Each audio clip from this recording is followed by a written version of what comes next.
Hello! How is everybody's Friday going? I am ready to get back into some more control because honestly, one day off is too long of a wait for myself as well. I'm having way too much fun replaying this. Honestly, this is only I think my 4th time through the game, which is not a lot to be 100% honest. But how is everyone's Friday going? I hope it's going absolutely wonderful.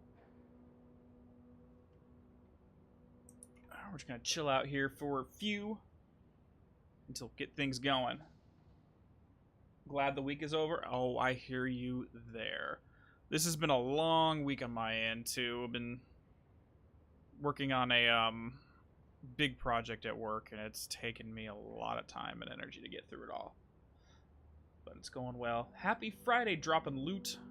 Hope things are going well for you. So there was a couple of random... So pretty much I was telling everyone I had my notebook right next to me and I was taking notes as we were playing through just to try to point out anything particularly interesting or anything that we didn't have direct answers for yet at that time. And luckily some of the comments from the last stream were able to give me a few details that I completely forgot about. One specifically was, let's go look at it real quick while we're over here. So I pointed out that in order to get a ticket for the archives, which is these tickets right here, and I was mentioning, it's like, oh, what's the archive for? Apparently this is supposed to be the one in the Panopticon, which completely I forgot about for no reason whatsoever, but I did, so I wanted to correct that part of it. And a little detail that someone pointed out to me, that even though the portraits switched to have Jesse's face on it, the name tag for the director's office remained as Zachariah Trench and never switched over. Now, most likely that might just be an oversight from the design department, but I just felt like pointing it out just to have it there. Ah, boys. Alright, so I'm going to start this off as a little comment for the YouTube crowd who's going to be seeing this after the VODs are put up. If there's any specific topic throughout the course of the stream that needs elaboration on, and I've already done a video on it, I will have links to it popping up in the top right corner as a card. You can link out to the primary channel and check those things out. Otherwise, for chat, we're going to have no spoilers for the main plot. Any of the documents that we find, we're going to explore in full, as long as it doesn't spoil anything from the main story. Anything related to other Remedy properties, including Alan Wake, Max Payne, and Quantum Break, we will go ahead and explore in full as well.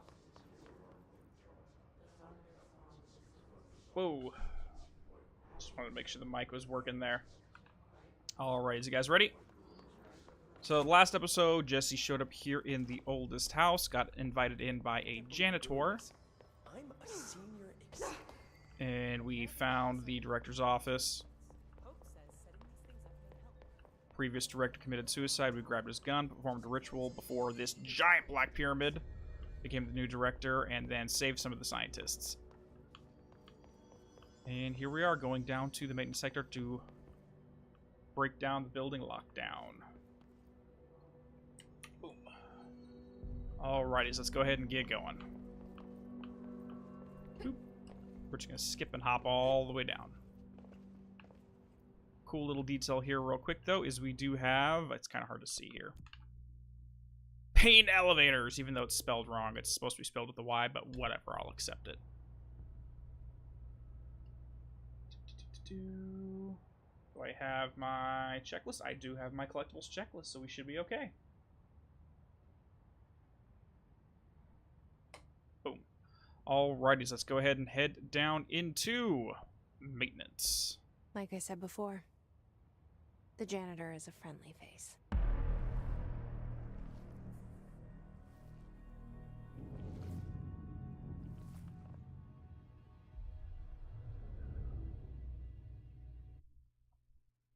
And if there are any questions for anything that we bring up or something that happens in the game, just bring it up in chat and I'll be able to discuss it. The goal of this whole stream is to find any unanswered questions throughout the whole entirety of the story and the world in general. Oh, Puppy Sam, you're just lazing The there. sector is the janitor domain. If I can find Ahti here, He can help me reach the override. Maybe it was you who got me into the oldest house with the lockdown on. Maybe it was Ahti. It felt like he made the elevator appear that took me to Trench's office. Is Ahti guiding me too? Very possibly. And one comment I had on the previous one is I knew was regarding the word janitor in other languages. Now, I was fully aware that in Finnish, I believe the term is talonmies or something to that nature. But apparently in German, it also is Hausmeister, Meister, or something along those lines. And in both languages, they mean the same thing, the master of the house. So if Ahti is the janitor, then he possibly could be the master of the house. Now, there is a collectible over here, but we need a level 2 keycard, but the designers completely forgot about one thing. We can just literally break right through the glass and sequence break this whole section. So, screw it. Okay, we got Book Club for Lopez. Again, we already read the first one by Samson that happened to predict the death of the reviewer, so let's see what they say about Lopez. Unless You, review by Captain Lopez. These days, most YA young adult novels intertwine the coming-of-age story with either a contrived dystopian setting or a tragic romance. Unless You manage to do both. In the story, the protagonist and her love interest search for a cure to a virus called the Fix, which is simultaneously killing her and spreading across the whole world. To find the cure, they go on an expedition into the dangerous, uncharted territories. The people all live in walled cities now because of dystopian future. All along the way, they have to fall in love. I like how we never even got to know if the fix was actually fixed. The ending was bold, especially for a young adult. The main character succumbs to the fix when she's so close to the cure and commands her love interest to go on and save the world. She knows this is the end for her, but the job can still get done. She dies out in the unknown, alone and surrounded by danger, but never loses sight of the goal. That's a good soldier's death. I give this book a 3 out of 5. I feel most of the teenage angst is a little lost on me, but I'd recommend it to my brother's kids. Hey there, Val. Glad you can make it. Never thought about busting the glass. Yeah, and something's just so simple. It's like, yeah, we can just literally break through and sequence break. Granted, we're about to get the level 2 keycard anyway, so it's not a very out of our way sequence break. But one thing I do want to point out, and I'm going to go ahead and make reference, or do one of the little title cards in the top right. So, during the Samson book report, Unless You that they read was all about like some space battles, and it was like 2 different alien species fighting each other. But when Captain Lopez read it, it was actually a dystopian romance novel. So even though Penny Bartwell here gave them both the exact same book to read, they were completely different books when they actually read them. Now, in both of them, have very small allusions to the hiss infection.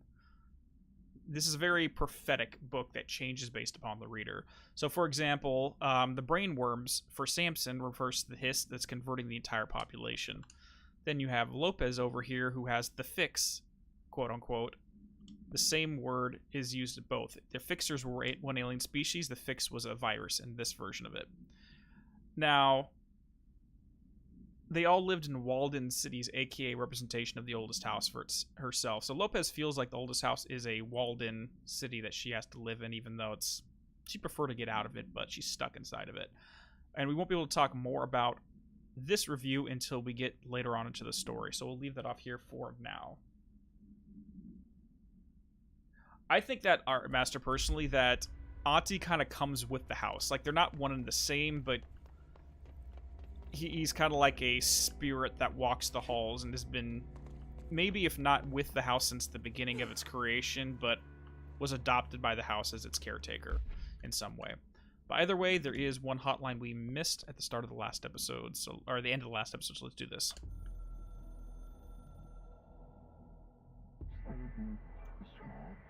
We are at war, hostile takeover. The hiss is the opposing force / foreign power. We will provide countermeasures / strategy. Accept / ingest them at control points. These countermeasures missions will benefit you. We will give resources and rewards for each completed countermeasure. Boom. So yeah, it's really just a tutorial for, hey, check out the control points because we'll give you submissions for extra loot and The money and crap. directorial override is right there, in the control room. How do we get there? Well, that room is definitely occupied at the moment with some loud noise, so to speak. Hey there, Kenyatta, how you doing? And Stove, nice to see you. What would happen if you brought a literal cat into the oldest house? I have no idea. Cats will do what cats do, I suppose.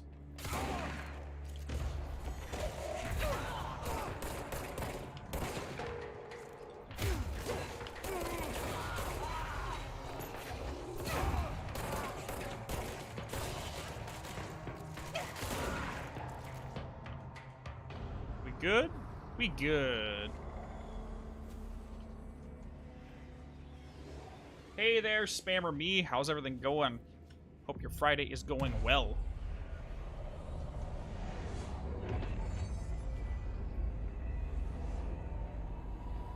That's actually a good question, Stove, now that I think about it, is how would the house react to a non-human mind like a cat residing in the place? But there is something in the foundation that may semi-answer that question, so we'll talk about that when we get there. Alright, let's go. Come on, boy. Boom! Done. What else have we got in here? We got some mold to avoid.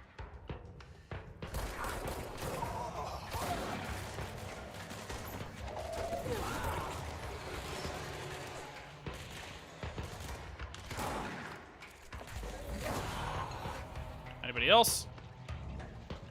Yep, we got a few more guys here somewhere. They hear like they're coming down this hallway. Hello, there you are. Goodbye. Cat food would just appear everywhere. They would have one floor of the oldest house is literally just a giant litter box for them. Who knows? What's down that way? I don't know. What is down that way? A merry chase. Before we do that, let's grab a quick loot box and then rush down there. And we can hear Ati's lovely singing voice. Barra, barra, barra, in random. Can't do that one just yet. But before, let's look in here.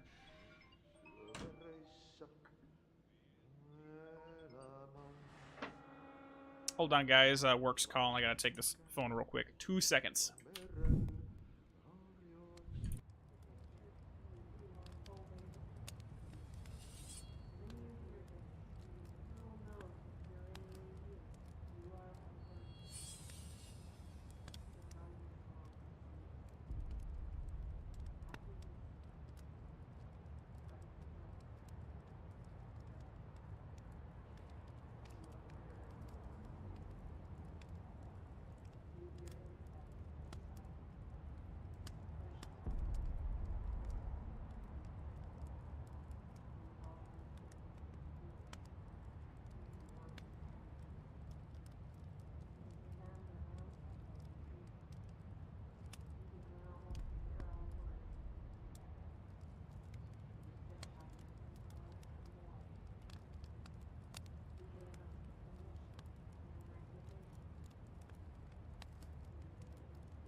Hey guys, sorry about this.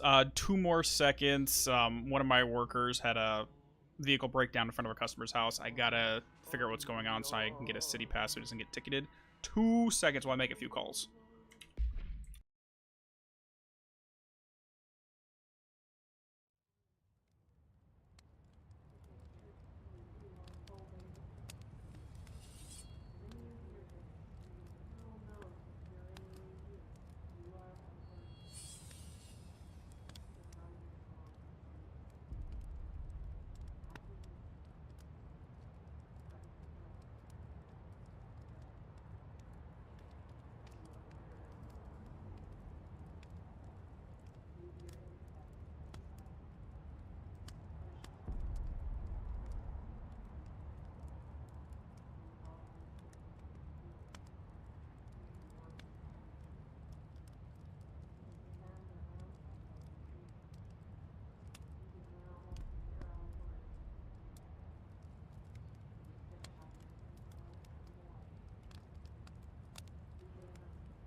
Alright, we are back.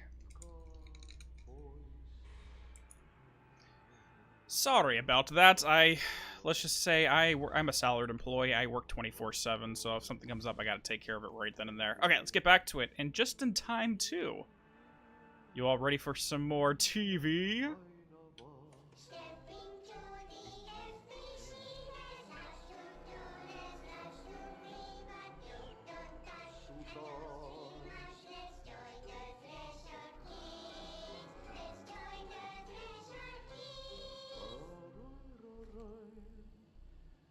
Auntie's random humming in the background just makes this a little bit weird.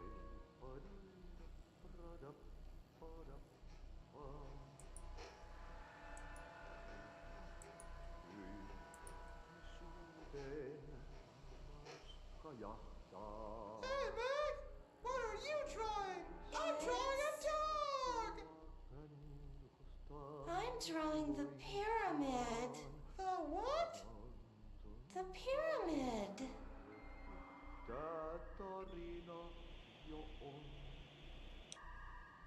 What's a pyramid? The Black Pyramid. It's in the astral plane. Airplane? Astral plane. It's big, white, and empty. Or is it? It's a weird, crazy alien dimension. The white goes on forever. You can get lost in all that white and never find your way back home. I miss my home.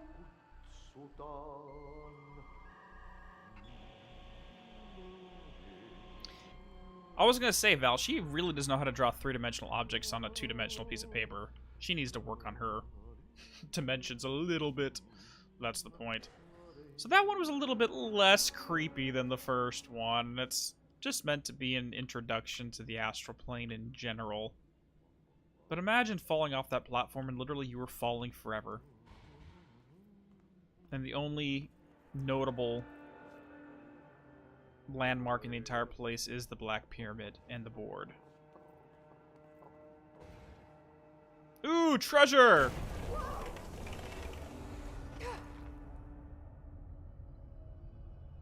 That's not the treasure I was looking for. Ugh, this place makes me nauseous. Leap! An object of power. How do you think it got down here? Witchcraft. Oh, there's one thing. A carousel horse. Hold on. Why is kid stuff always so creepy? Because it's the corruption of... I don't know. I wonder that myself. There's one thing I do want to bring up before we go into there, though. is there was not another Threshold Kids episode, but there was a document here somewhere. Oh yeah, case files, floppy disk. So it was mentioned here that after being returned, and then that at the last sentence, an informant in the CIA tipped the bureau off, and it was requisitioned by agents the next day. This was in 1974. Now, random question: we know that Helen Marshall originated from the CIA, and I'm curious if she was the informant, if she was the one who tipped them off about the floppy disk in the first place, and that's where she was working there as an inside girl for the longest time until she got brought in formally into the bureau. And again, this was in 1974, so that's what, 45 years ago. So if she is, then we can at least give a rough age for her. But that's just a random thought, tinfoil hat. Who knows if it's accurate.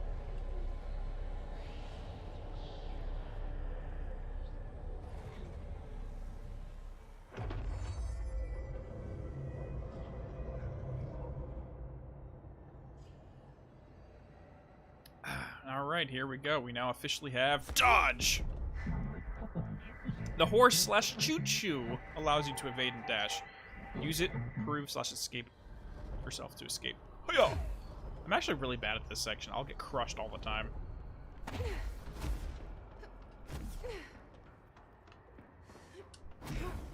Okay, let's try not to die here. Dude, she's got the leaps, I swear. Look at that. It's incredible. Okay, no grenades for you. Nope. I'm not letting you shoot grenades at me. Cut your shenanigans. They literally just bounced right off my back, you jerks. You and the horse are now bound and friends for life. Let's see the hiss keep up with me now. The shimmer effect, as far as we know, we don't know of any other buildings like the oldest house. I mean, like the Ocean View is another place of power. Cauldron Lake's another place of power. The oil well outside of Desert Shore in Arizona is another place of power. But a house specifically like the oldest house, we haven't heard of any. As far as I know, we only have 4 places of power we're aware of.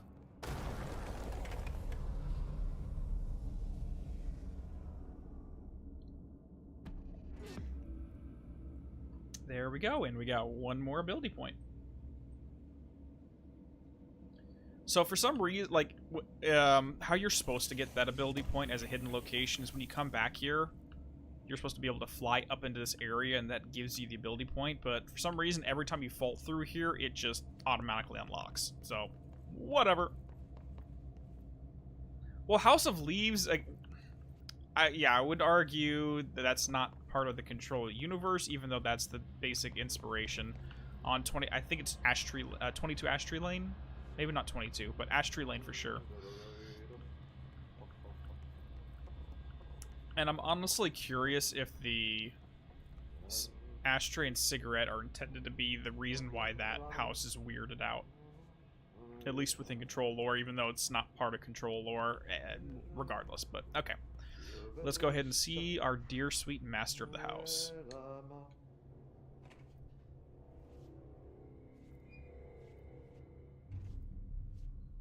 Hello there. Well done. You got the job. It's place for congratulations. Yippee, saatana. Yep. It happened in the last drop.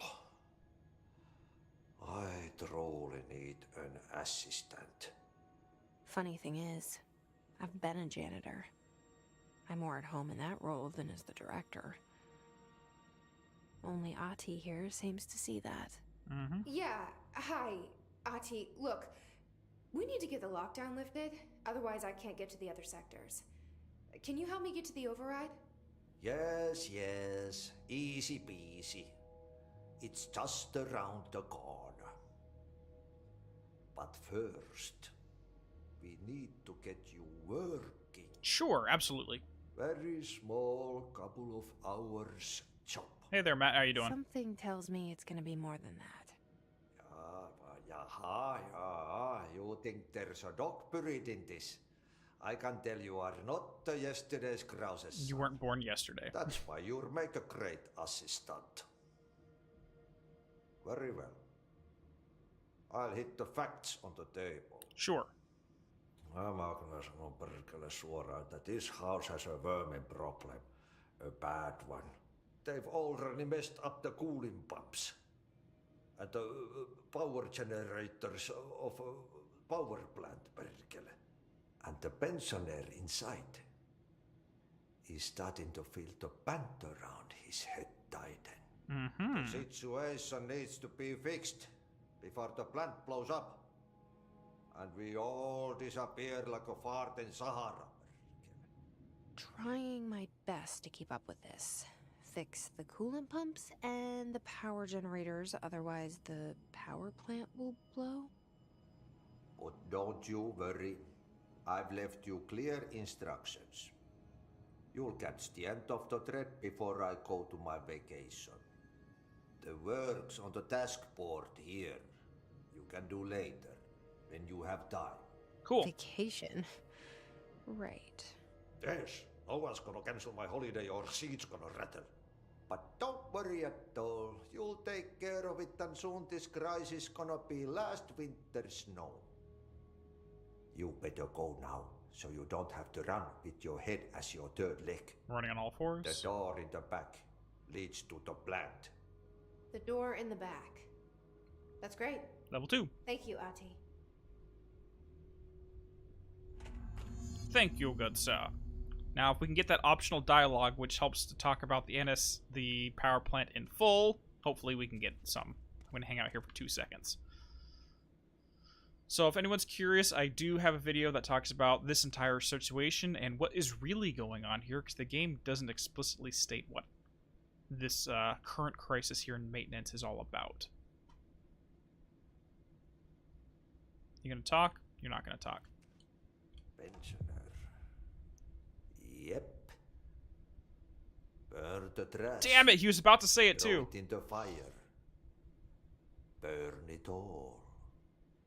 Burn it into a reindeer, not into a moose. So from what I understand, that expression, reindeer not a moose, I think it has to do with the consistency of the ashes. Whether it's clumpy versus purely burnt through. Oh, it's time for a coffee break, son. Coffee. Damn it, I literally started saying it as I picked up the frickin' thing. So yeah, it's basically a piece of optional dialogue that specifically alludes to what the power plant is.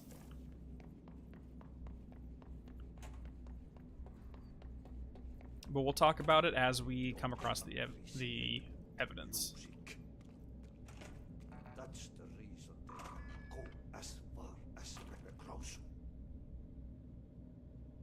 I love that expression, grow as far as pepper grows, so we can't elevate any higher until we get a good appreciation for music, according to him.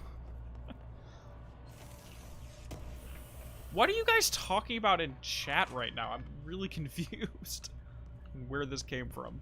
Stove, explain yourself. Okay, so what happens again if that thing blows up? Power. Explosion. Well, thank you, Trench. Too much. Director's duty. Keep the lights on.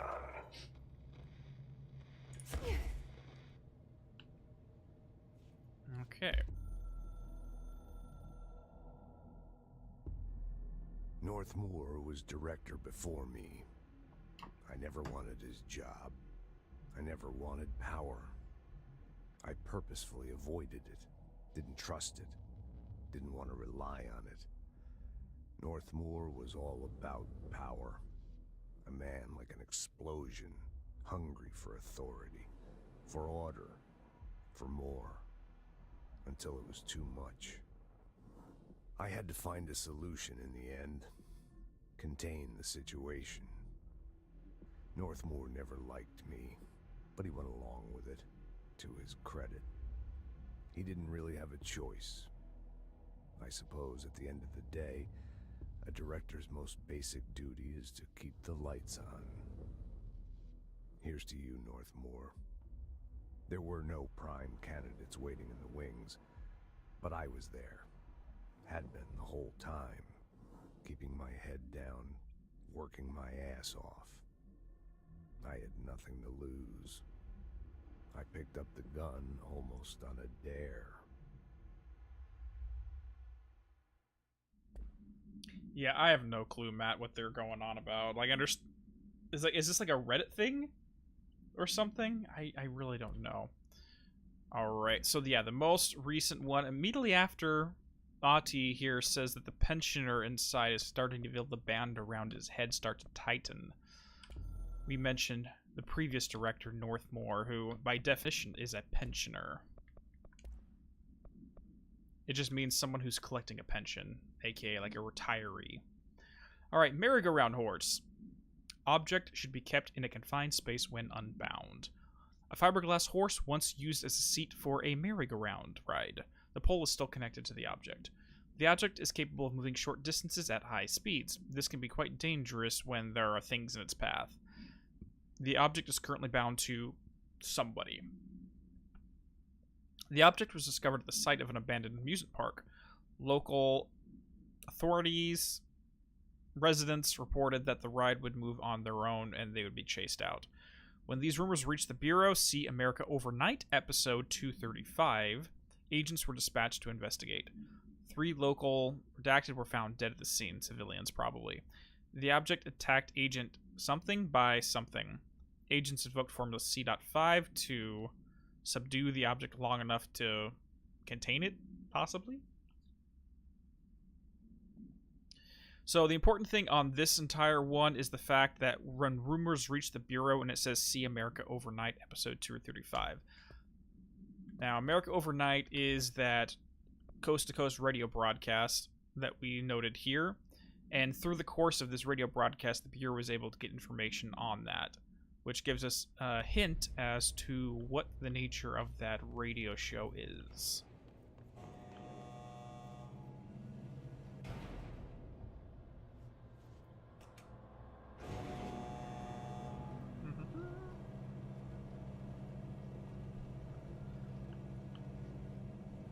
Come on down, and here we go. Okay. Arish escaped OOP. An object of power escaped the Panopticon a couple weeks ago, and they want everyone to keep an eye out for it.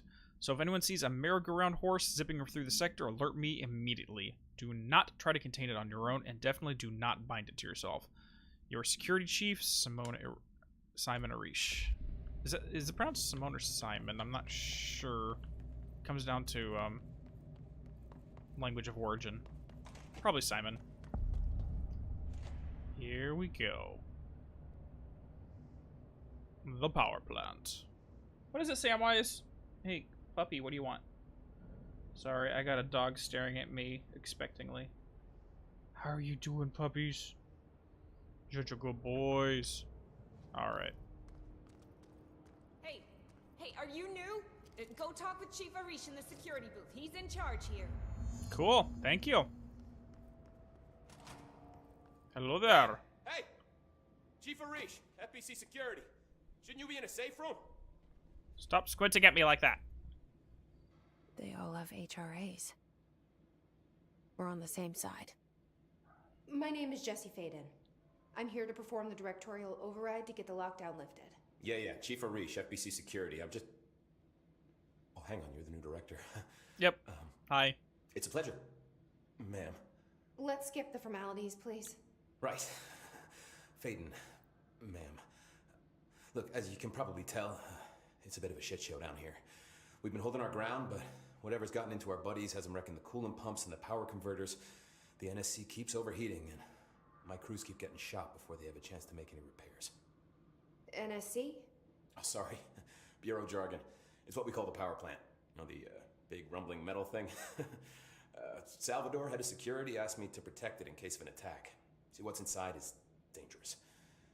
Dr. Darling seemed to know it would be a target. Darling, he's here? No, he came down a few days ago, before everything went to hell.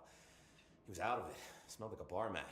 He was ranting about vulnerabilities and how he only had one large-scale HRA, but that he needed it somewhere else. Still, at least he gave us these personal HRAs before he left. Hey, did I mention that he was tearing his clothes off? Fun. Crazy dude. Darling knew the hiss was coming. Listen, I love playing 20 questions as much as the next guy, but we have got to get the water and electrical systems repaired before this baby blows. I'll have my guys unlock the doors out of here for you. I'll take care of it. You stay and keep the hiss away from the plant if you can. The hiss? That's what we're calling him? Oh, that's catchy. Oh, listen, the radios aren't working, so if you find my boss Salvador out there, could you please ask him what the plan is? I'm sure he will have one by now. I'll keep an eye out for him. He sure has a lot of faith in his boss. What's Try to stay alive. SCP-106, Val? I am not familiar with a lot of SCP lore. Actually, before we finish up in here, I completely forgot to do something before we left the executive sector. And that was sit down and talk to Emily again. So let us do that real quick. Boop.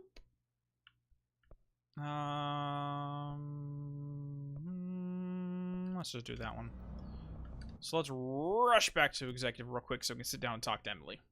If we go any further in the story, we're going to lose access to this dialogue, and I do not want to do that.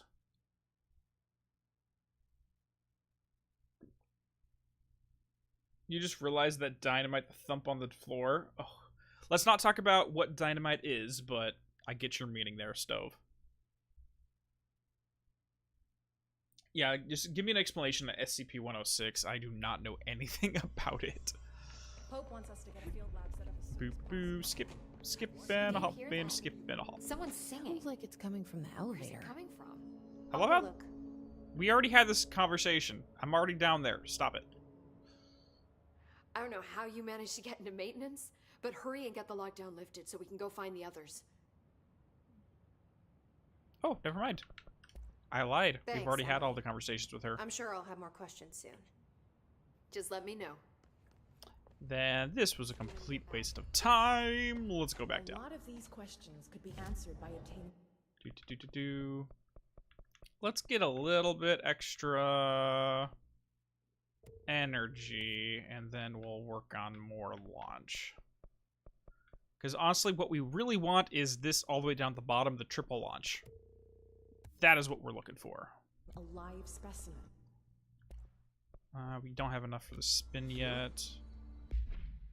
And damage after kills, projectiles fired. Launch efficiency is 7 versus 8, so let's put that one on. Okay, let's get rid of the rest of these.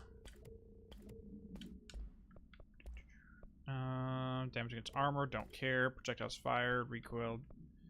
I want to keep the standard damage because standard damage increase is good once we get access to a second thing. Maybe we can bring in an observation. There we go.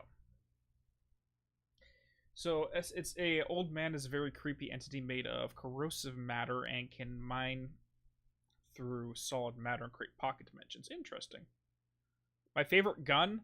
Honestly, I'm pretty lazy and I stick with a standard grip most of the time. But I've been getting more partial to the Pierce is really good for one. Pierce is nice, and I've been trying to get used to the rocket launcher one. I forgot what it's called. Boom. Okay. So let's go ahead and talk to Arish and grab that last document before we start heading onwards and doing this, taking care of this emergency. Alright. Arish security matter. Hey, Simon, I got your message. Yeah, if someone in the sector is asking about Ati, just tell them you'll handle it and leave it at that. Under no circumstances should any personnel intervene with his day-to-day routine. I told you everything I know about him, so you can better deal with his odd habits. But yes, it's still very much a classified matter. Also, I saw your report about the quarry worker who wandered into the Foundation. Detaining him was the right move. We'll figure out what he saw before we decide on the next steps. Cheers, Lynn. P.S. In case you hadn't noticed, something is up between Trench and Darling. I know this isn't your strong suit, but try your best to stay out of it. So this is directly from the head of research, Salvador. Dude, the coloring, yeah, the color design and the art design in this game is phenomenal. And it did, I believe at the Game Awards 2019, this did win an award for specifically that you're talking about, TNT Bomber. It's beautiful. When the converters and coolant pumps are working again, we should be able to get this baby back down to a safe temperature. I hope. What do you know about the hiss? Not much, only what I've seen.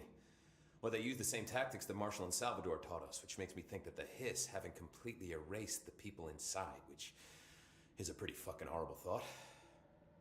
Or they're just using whatever they find in their victims' heads. In any case, they are really eager to get inside the power plant. Why do you think that is? Shit, I don't know. They want to make my life harder? Very grounded response. Oh no, it's very much intentional, Stowe. Walking around the world to control this, they try to make it a very eerie atmosphere. What do you do here, Arish? Security chief of the maintenance sector. I make sure all the weird shit down here doesn't bother the maintenance crews. Learned everything I know from Salvador. The best security agent this bureau has ever seen. And you like your job? I love it. You know, everyone thinks that maintenance is the lowest rung on the ladder just because we fix pipes instead of writing memos, but I gotta be honest. These are the bravest people in the goddamn building. I'm proud to work with them. I've done a few odd jobs with these kind of folks. They say what they mean. I like that. Yep, and I empathize with it 100% because of my line of work. I like grunt workers. What exactly is the power plant? Listen, I only know what Salvador told me, but I know it generates all the electricity for the Bureau, and it's got two very simple rules. Rule 1, keep it below a certain temperature. Rule 2, don't ever, ever open it. Oh, and 3, it's classified, so I shouldn't ask. Sounds like secrets are standard operating procedure around here. Oh, yeah.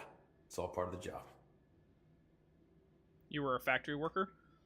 Was it like industrial scale kind of stuff? Yeah, because I work in property restoration, so I work on like fires where like a person's home burnt to the ground, or like a pipe burst somewhere and the whole place was flooded. So that's my primary stuff that I'm experienced with. What do you know about the service weapon? Not much. That thing is director only. Salvador told me by the time he saw Trench use it. Sounds like that gun can do some serious damage. Yeah, I did see pictures of it once, though, and it looks different to that thing you're carrying. You modded or something? It's new. Is new a good thing? Given the circumstances, I'd say new is our best bet. Which goes back to the idea that the service weapon will change its forms based upon the wielder. For example, if someone in 2,000 years ago had the service weapon, it would take the form of a sword or an axe or something that was considered the weapon of the time.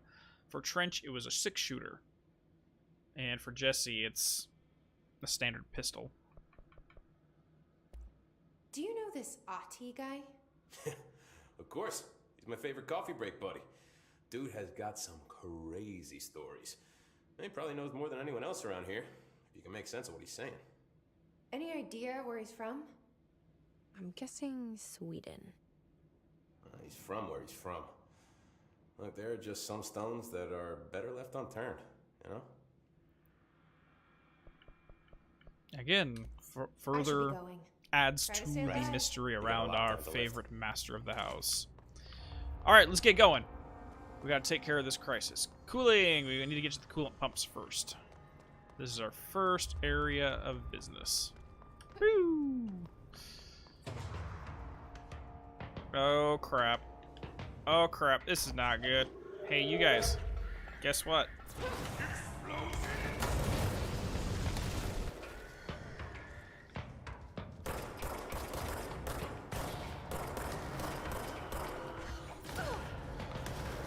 Don't get near me. I don't like those explosions.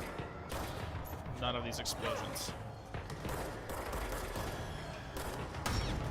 Oh, wow. What just... thing just blew up right fucking next to me.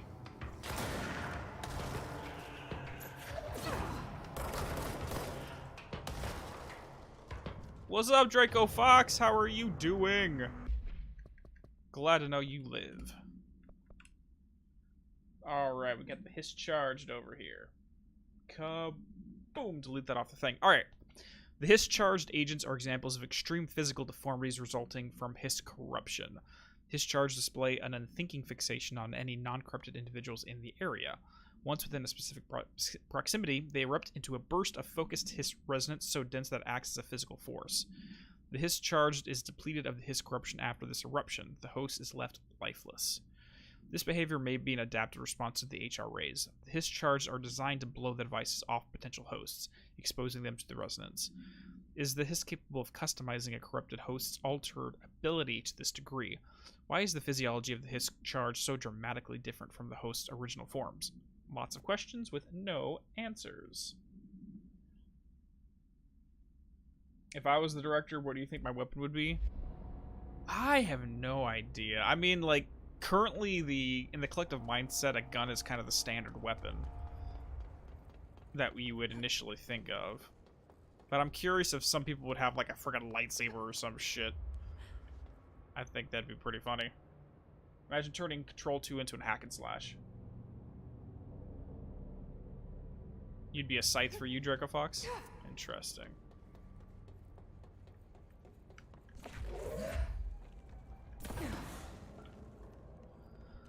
Alright, here we go.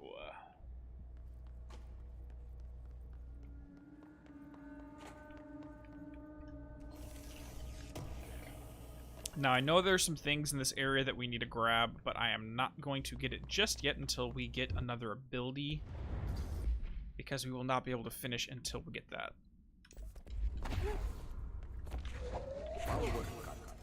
Shotgun for you. Your internet's bugging out. Is it just, is everyone else, is the stream going good for everyone else, or is it just Fox's PC?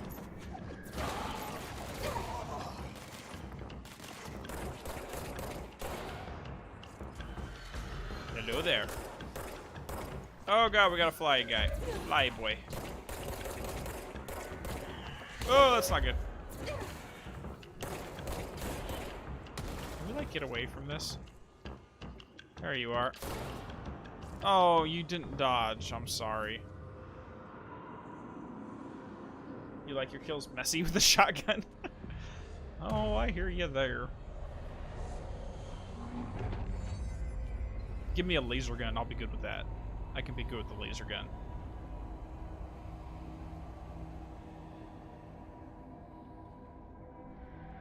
Alright, before we take care of part 1 of this over there in the NSC, we are going to head over to the right into the furnace chamber, because we do need to take care of a quick mission for Ahti and burn the trash. And again, another little detail is every time there is a place that needs cleaning in some way, shape, or form, we have one of these right here that happens to have Ahti's song playing.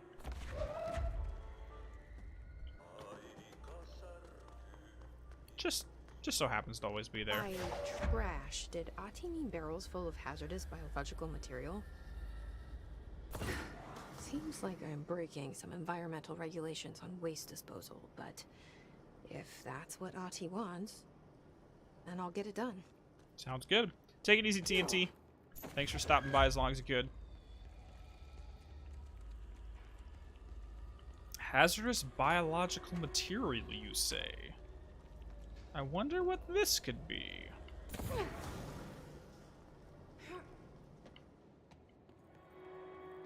Hello there. Alright, the mail tube complaint. Delete. Alright. Hey, Bozer. Get this. The accounting department still says they haven't received any of my expense reports. They say the receipts probably got lost in the mail tubes because of a shift or a threshold or some such fuckery. And that I don't have the original, and then if I don't have the originals, they can't verify my expenses for reimbursement. This is such bullshit. Why do we even use these fucking tubes if they just spit our mail out in some other goddamn dimension? Just venting here before I make a formal complaint. Useless pieces of shit. Rodriguez. Oh, we're gonna check that out in 2 seconds, SG. That's the very next thing we're looking at. Let me just grab you. And then we'll go listen to it, and we can just, once we listen to that audio, we'll know exactly what's in this biological hazardous waste actually is. No, no, no, what are you doing? Well, I guess this works. My name is Dr. Pierce, My name is Dr. Pierce, lead researcher of the Parakinesiology Department. I believe that I've discovered a Code Omega paranatural entity residing within the Bureau itself, right under our noses. Darling refused to allocate me the budget or resources, so I'm taking matters into my own hands. Let this recording be the proof I need to convince them. The furnace can speak. It's been talking to me for some time now. Listen.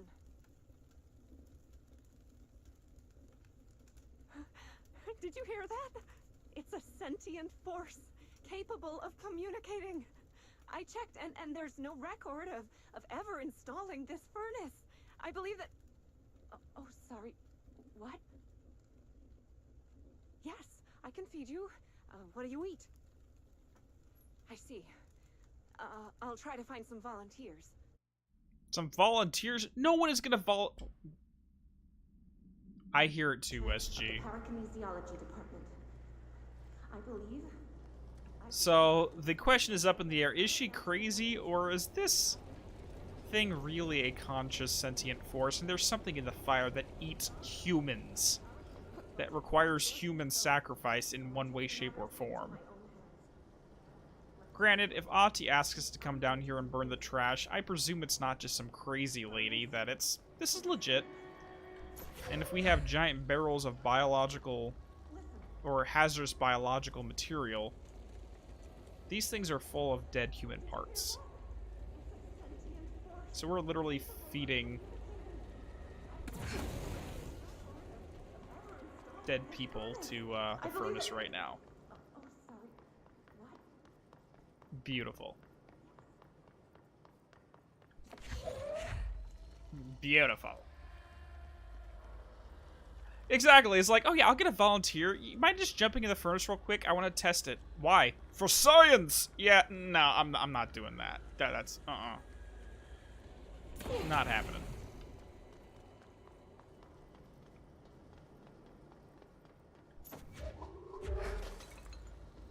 Hiya! That's all of them. Boom! We got another damage burst. Nice.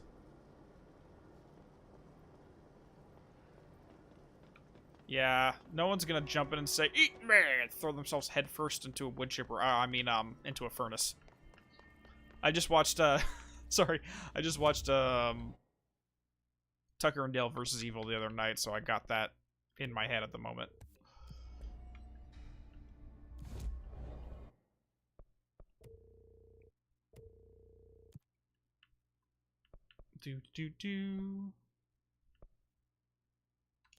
Oh, kill things without getting hit. I can do that. Adaptively, just humans or any organic substance could work. It's not specified, to be 100% honest. I mean, it technically could be any biological material, but... Just hold together a little longer. Just the implication of that scientist saying, I'll get some... Oh, crap! Fatality.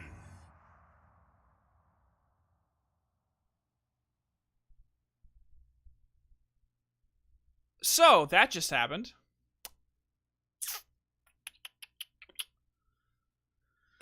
Okay. 2 deaths so far. That was a giant rip. So, but just from the point that the scientist was saying, I'll get some volunteers, implies that she couldn't get them anywhere else. So I think it's specifically humans. But, whatever. Actually, Matt, I think the thing with drowning is it's more anxiety-inducing, but weirdly enough, I have a friend that actually did die from drowning and was later resuscitated. Her heart stopped. And she was able to relate to me the experience of drowning. Like that sound. Essentially, after the water enters your lungs, according to her, it's actually rather peaceful, but everything leading up to that is very taxing.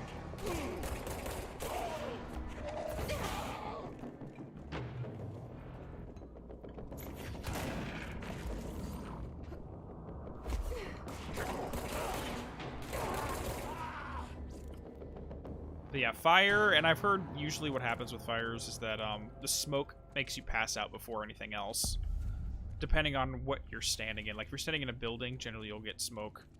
Inhalation will cause you to go unconscious, which is, I guess, a comfort? Not really, but, I mean, it is what it is. Hold on, I want to see if I can do something real quick. I've done this before, and I don't think there's a reason to do it. I just want to point out that it's doable. So we walk up here, hop around, and then do this. Crap. I've actually been able to sequence break and get into that upper area before, but there's no reward for doing it right now, so it's kind of pointless. Do.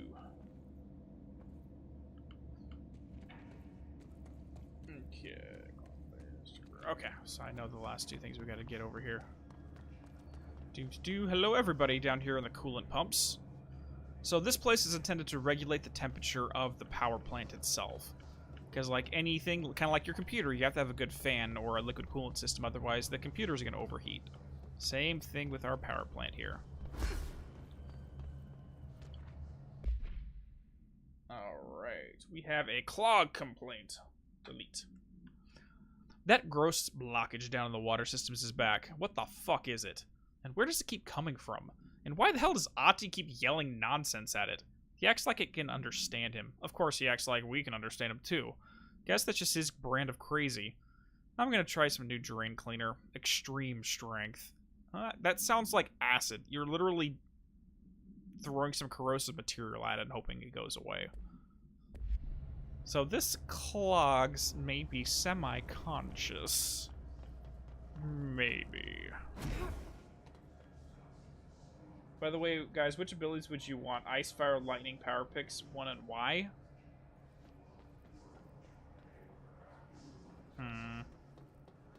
I'd say probably Ice for me, only because you have the most utility with it.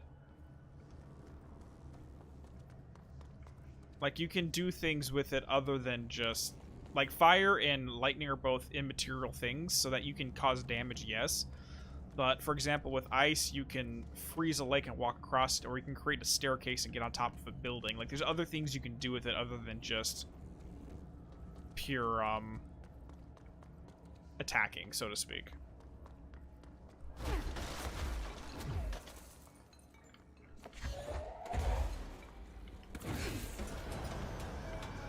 There we go.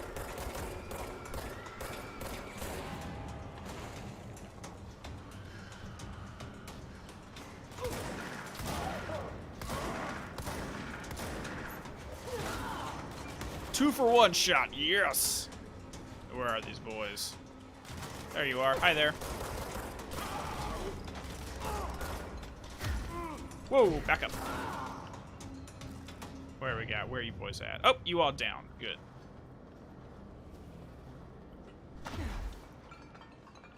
I mean, this may be just because I watched way too much fairy tale growing up, but yeah, you can do things with ice, like pick a lock, because you can literally create a key out of nothing that can open any lock. Like, it's just more useful in the everyday sense, instead of just for a combat sense. Sammy, 2 seconds. Let me finish this wave, and then I'll come out and grab you. I'll let you out. Give me 2 seconds.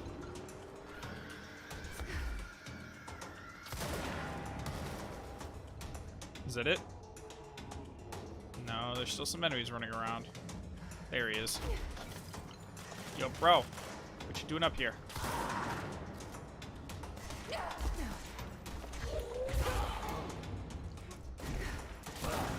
Boom! Nice.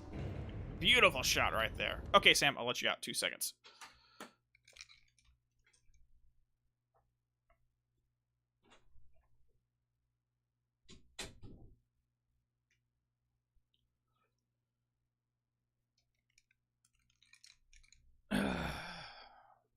Alright, and we are back. Stop breaking things, Jesse. I know you get excited when you do like a little dodge, but you break things when you dodge. Come on.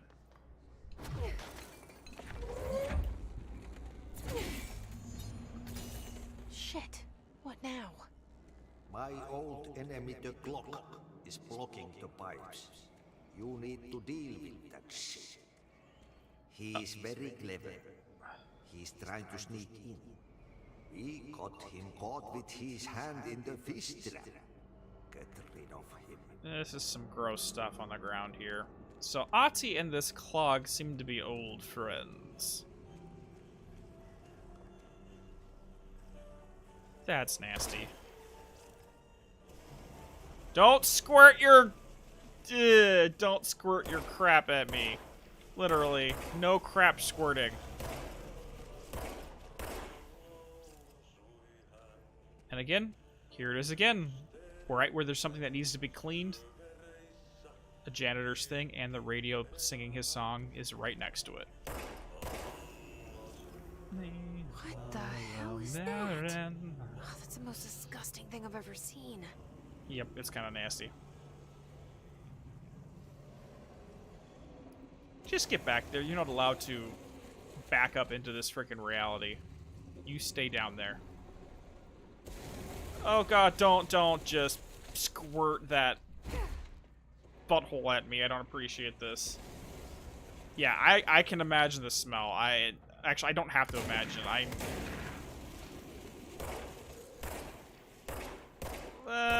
Again, because of my work, I know what this would smell like. It's not pretty.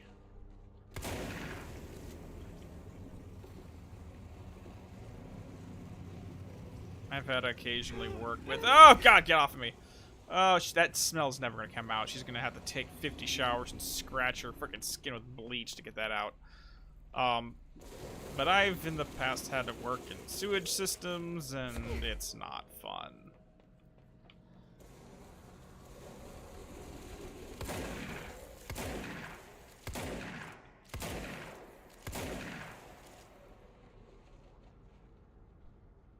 Yeah, I have no clue how she's not vomiting, especially if you're not prepared for it. It's just, like, retch-inducing, 100%.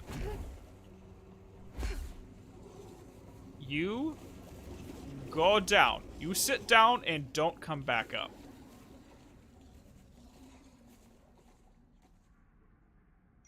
Okay, we're done. Alright. Looks like we got another sale.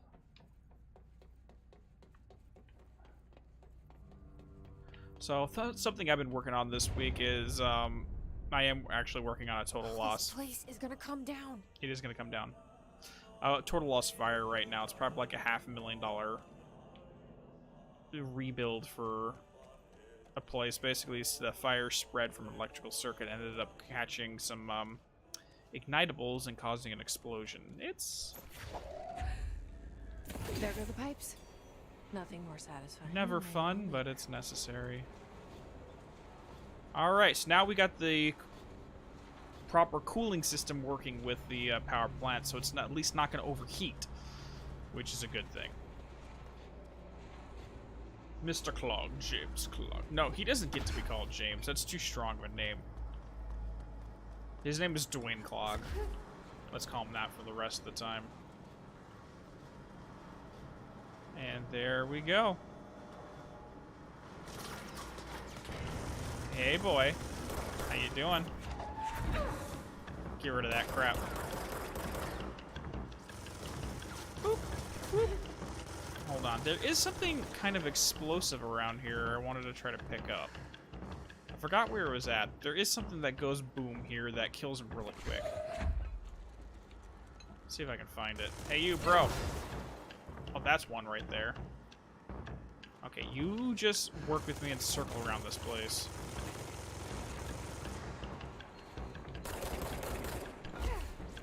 No, none of your shenanigans.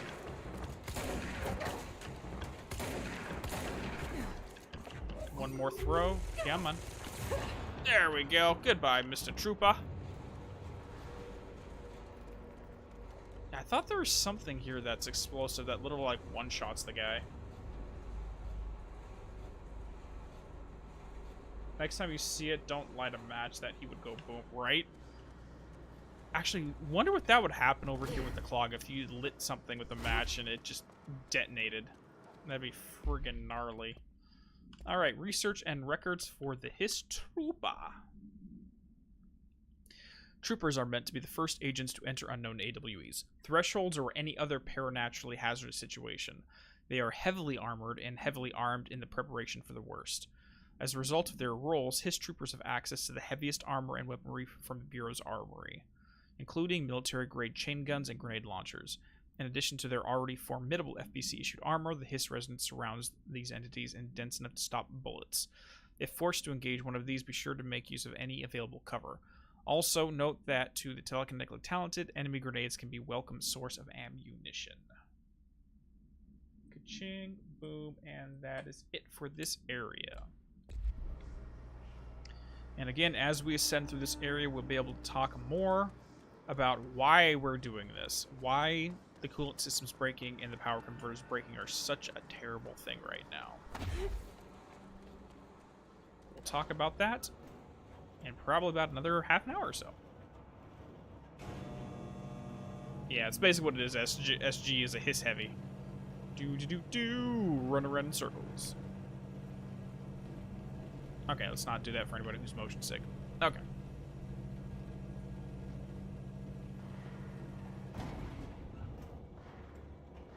And I hear gunfire out here, so let's go help our employees out.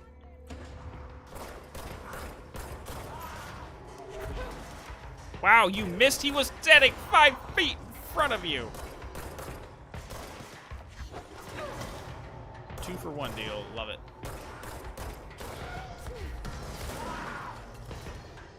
Okay, let's go ahead and get some of our stuff back real quick. Missed it. Damn it.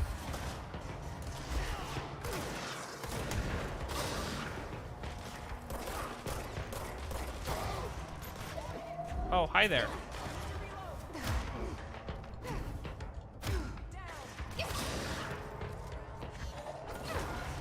Shoot it.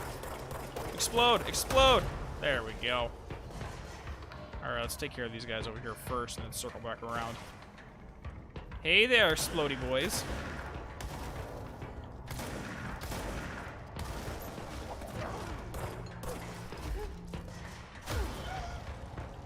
Get some cover, slip back out, and kaboom! Hey, you.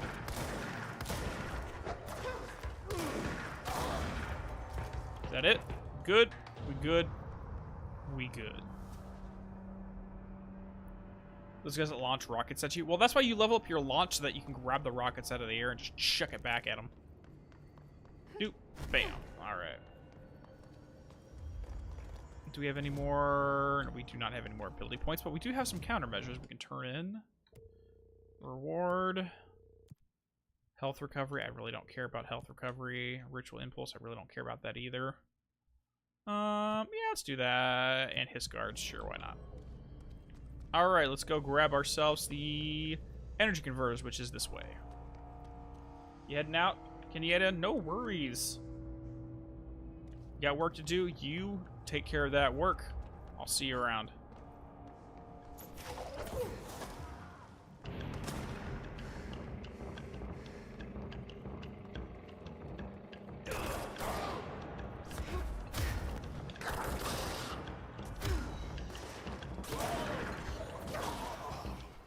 Where's everybody else? There they are.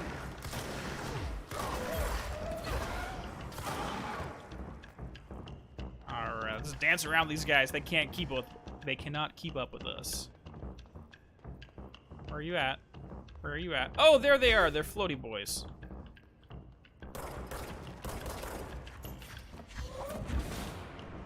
Sit down, floaty boy. No one is allowed to fly around me. Wait, can the guns change into a rocket launcher? Yes, we actually do eventually get a rocket launcher form for the gun, but not yet. That is much, much later. Alright, so now we're going to deal with the energy converters. So for whatever the source of the power plant is, like whatever it uses to create fuel, you need to convert it into some form of electricity. Otherwise, it's just raw energy that can't be harnessed. All 3 in one go! Nice!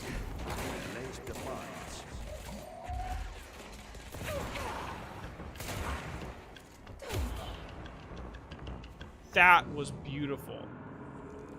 That was freaking beautiful. I love it.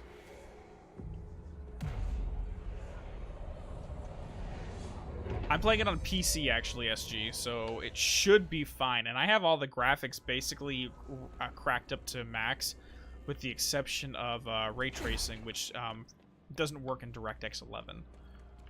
And the only reason we're playing in 11 is because sometimes when I play 12, I get graphical issues with, I don't know what it is, but I don't want to risk it during stream, so we're staying with 11.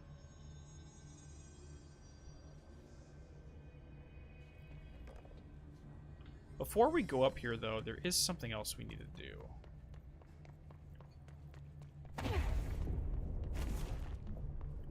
We need to fix this thing ASAP. Where is it? Central maintenance. We actually need to hit up central maintenance first. I have a 3070 RTX, Matt. And again, it's like when I first played through it the first time, it ran perfectly fine with max graphics and ray tracing turned on.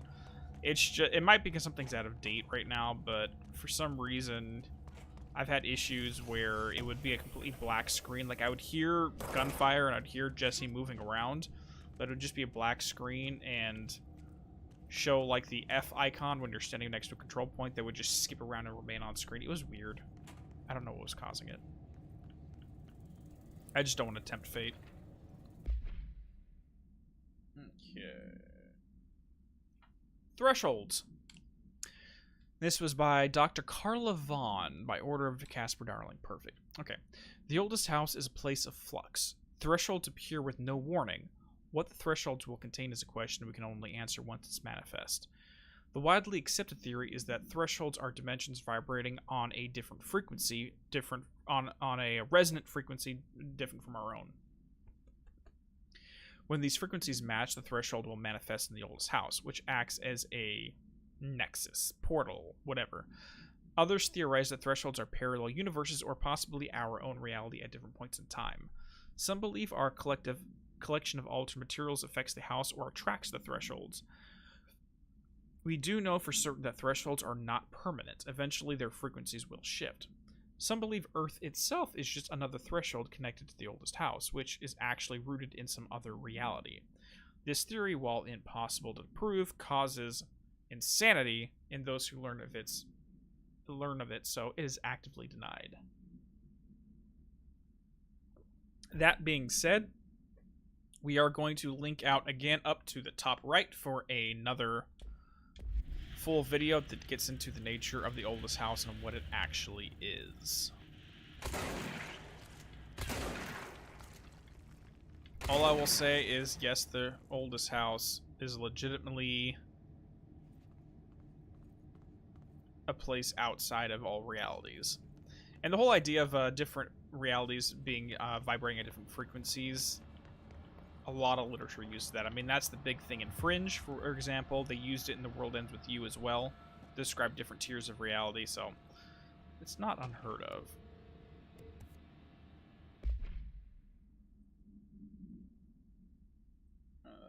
Boop. Boop. Alright, field training actor complaint. I'd like to file a formal complaint re the unauthorized use of my voice in the state of quality that I did not agree on. The fact that they were planning to use material from what I thought was a rehearsal was not communicated to me at all. Had it been, I would have disallowed the use of those recordings. I want to use the Ranger Field Training Course recorded messages to halt immediately. I will not stand for this humiliation among my peers. I will go to HR if this is necessary. Signed, Randall Pulaski. So, trust me, Randall, I get that.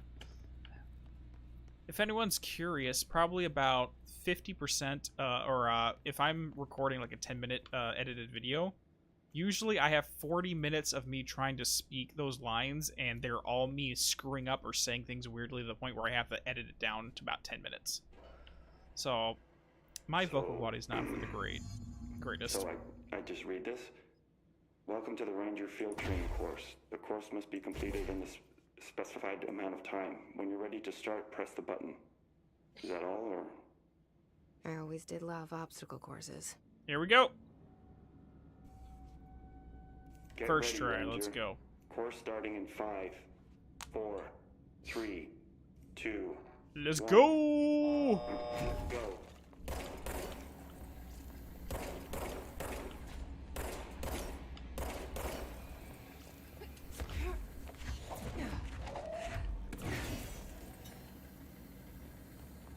Seconds remaining. Grab it. Now I know there's an easier way to get through this, but I'm just gonna go with how I know how to do it. So you can actually you can shoot this one only and then hop up on this platform as it's rising, and that saves you like 10 seconds off the course.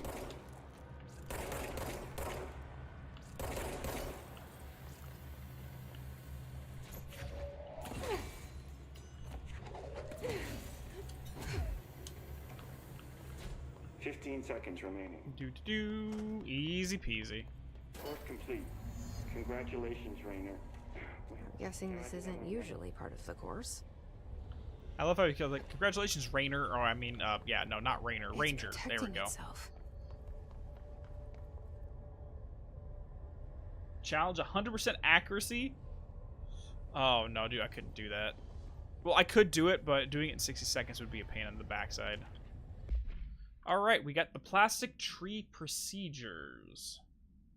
And weirdly enough, the plastic tree might be one of the most relevant altered items to the nature of how the Bureau itself operates on a daily basis than anything else in the game. Oh, agreed, SG. Doing this with the controller is a pain in the ass, and that's what I always play on. F you, awkward voice recordings. Oh, one of these days I'm going to release my outtakes when I do the lecture video recordings, and they're terrible. Alright, so, a plastic tree. A Holiday Memories brand white plastic tree with a green plastic stand. Item repeats words and phrases spoken within a range of random feet. Always in a toe below so-and-so hurts.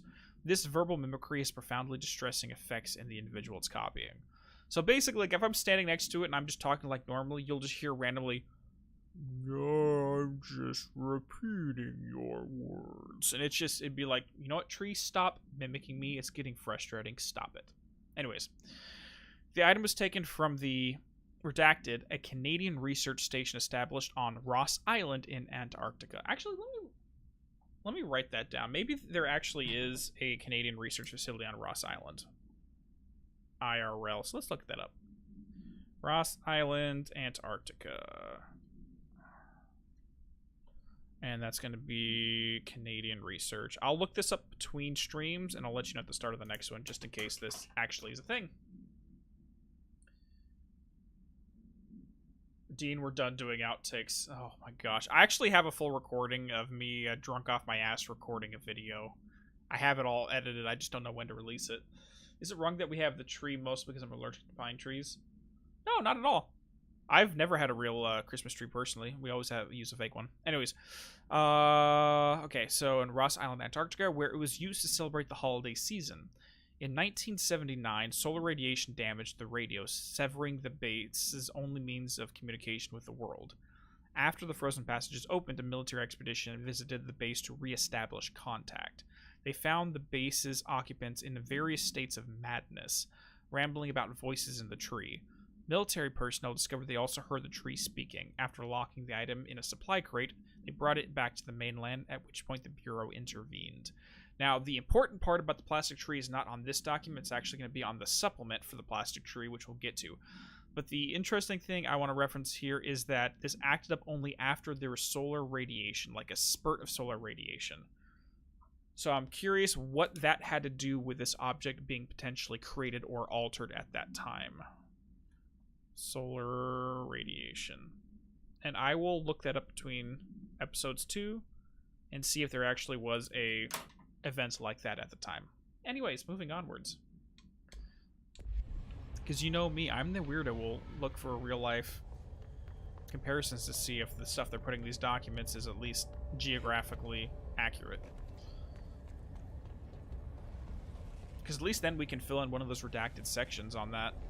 Because they did redact the, where's the plastic tree?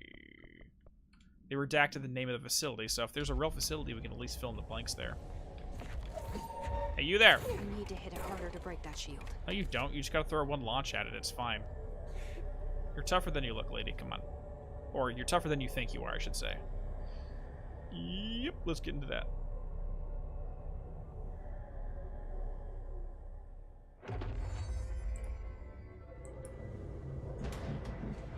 The copies have been given weapons and projectiles. Shield yourself to pass/level up. I like leveling up. Leveling up is good.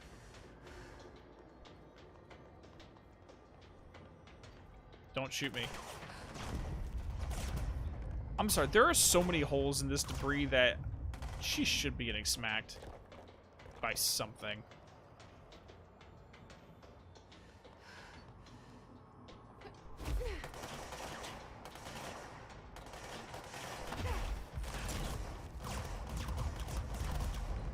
Stop shooting at me. Let's just hang out here for a second and make a run for it.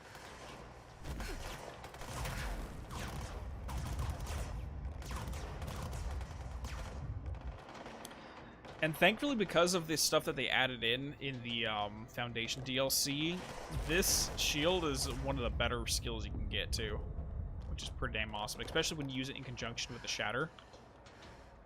I have an entire strategy that is just melee, Shatter, and shield. That's really effective at, honestly. And we're done. Boom! We got a shield. Good time to have a shield. Right. What? You want some? You want some?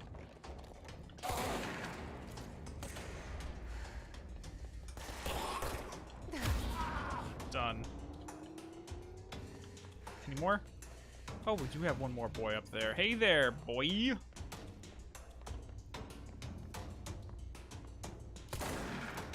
No, you were not about to freaking smack me in the face with the butt of your rifle. I do not approve of this. Yeah, like, and also, if you had a solid wall of stone, you would literally not be able to see what was standing right in front of you from a gameplay perspective. So you would, like, you basically have no idea what's right in front of you at all times if they made a solid wall versus the debris scattering around like that. So I know why they did it, but we just have to leave that sort of realism behind.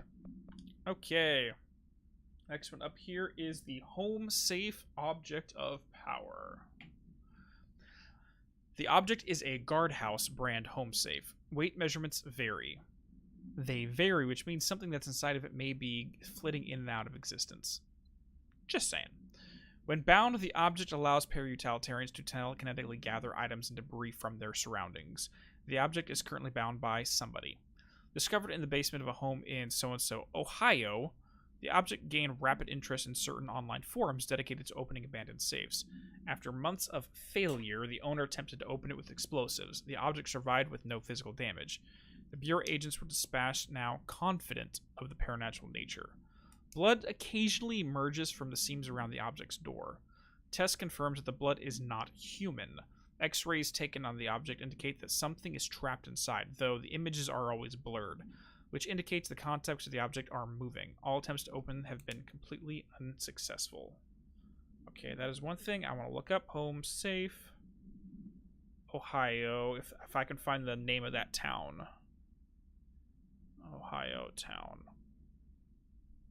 Okay, so the biggest thing that stands out to me for this one right here is its similarity, weirdly enough, to whose box was it? Crap. Shit. Schrodinger, sorry. Schrodinger's cat. So it's impossible to open the box to confirm, but you know there's something in there. But is it there? Because sometimes the weight changes, meaning that thing's no longer in there. So you're unable to know if something actually is in there or something's not inside there. So this feels like Schrodinger's cat to me in a certain way, that might have had the understanding of that in the collective consciousness and may have influenced the creation of this object itself.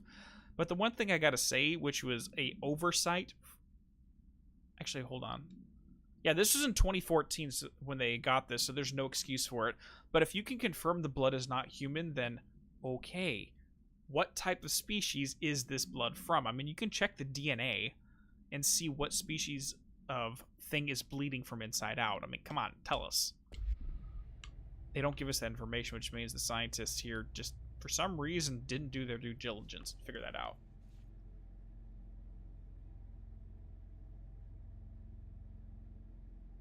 Yeah, sorry. Sorry, my brain goes blank sometimes like that. Yes, nothingness. We just got the guard ability and we're wandering around. Alright. Whoa, we got explosions everywhere. Okay, I can't see anything right now. I'm going to die. Okay, we need to take care of the small guys first before we fight the big boy. Because that could have ended very badly if we did not do this right. Hey there! Cut your crap. Oh god, I just blew myself up! Get some health, get some health, get some health. Whew. That could have ended horribly. Hey, you.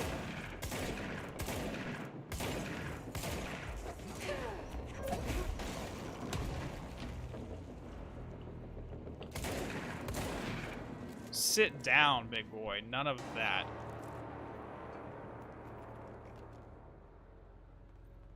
What if the DNA keeps changing? Well, that would actually tell you something, though, Jericho Fox. If they took the DNA samples of the blood coming out of that safe and determined that it was constantly changing, well, that would tell you something about the nature of what's trapped inside the safe. That it actually is in a simulacron state. AKA, it's constantly shit. There's no variable form. I take that back. It is a variable form. There is no fixed form, is what I'm saying. Okay. Home safe tests. The safe object of power can produce a barrier using objects or materials from its immediate vicinity. Bureau Rangers were given permission to employ heavy weaponry against the para-utilitarian bound to this object to gauge the barrier's durability. Redacted and redacted velocity ammunition were tested with varying results. Tests will continue after something happens. The safe object of power is clearly a viable candidate for use in combat response scenarios. Allowing para-utilitarians to participate in alternate engagements would be an advantage worth considering. So the fact that they said that it had possibly varying results kind of implies to me that someone might have gotten injured here. Maybe. What if a shifter is inside the box? Potentially. Like, it would have to be a shifter that is not bound by the physicality of a human. Like, not in human form. Like, we don't know what shifters look like when they're not bound in human form, so... Or at least not expressing themselves in human form, so it's kind of hard to say. Alright. Tennyson, report warning.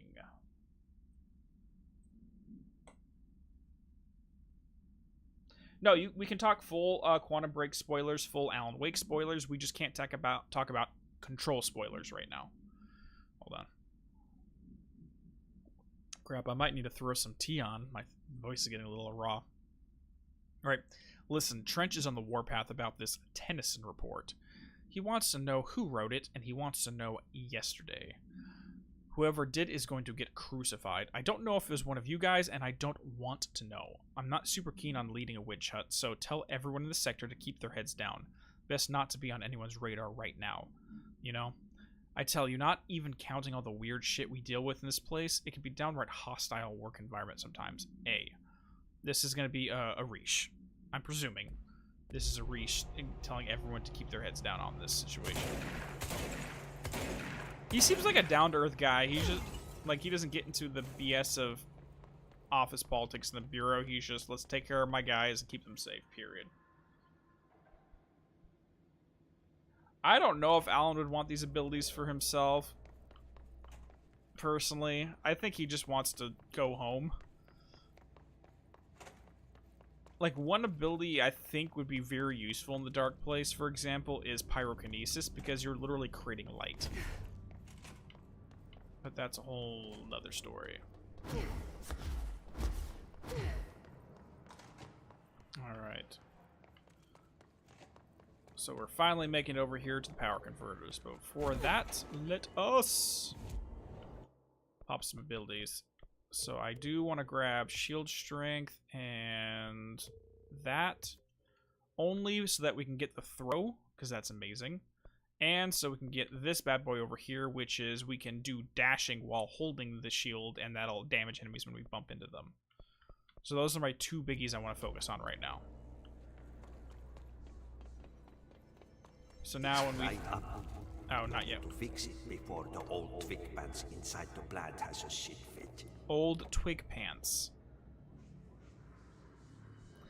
There's been multiple references by Ati at this point that there might be someone inside the plant. The pensioner inside is starting to feel the band around his head start to tighten. Old twig pants inside. And I missed the line of dialogue, unfortunately, because it's random when it appears, but he talks about somebody inside of it as well. Bro! Cut your crap! Stop it!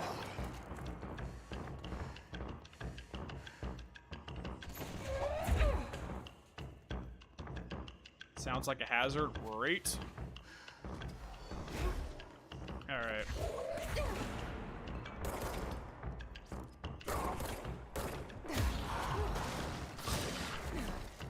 Where are you at? Where'd that guy go? Get back over here!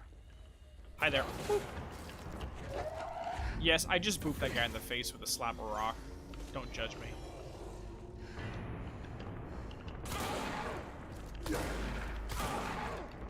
Where are you? There it is. Literally right behind me. Bro! Bro, you just made me waste one of my power cells, you jerk.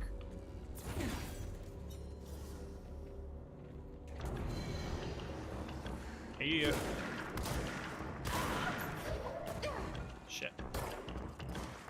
That's not good. Get out of here. Let's get away from you. No floaty boys? Good, no floaty boys. Hey you. Hi there. How you doing? Is that it? That's it? Oh. Won't blow up. Let's go lift the lockdown. Have you ever, for everyone, have you guys seen a flaming burger? Like, I've been in a restaurant, they actually served a burger that's on fire. No, I've never even heard of that. I've never even heard of them lighting a burger on fire as a presentation technique. Now, I've seen them light my moonshine on fire before. But it took a few tries. Not even joking, me and my buddy were going down to the sushi bar and we asked, it was a Japanese restaurant, but they had a bar at the front, and we'd usually just get sushi and have drinks on Friday nights. But we were really good friends with the bartenders down there, so we told them, hey, give us something on fire. So we literally spent the next half an hour with the bartenders trying to get something to light on fire. Stay safe, everyone out there. Stay safe.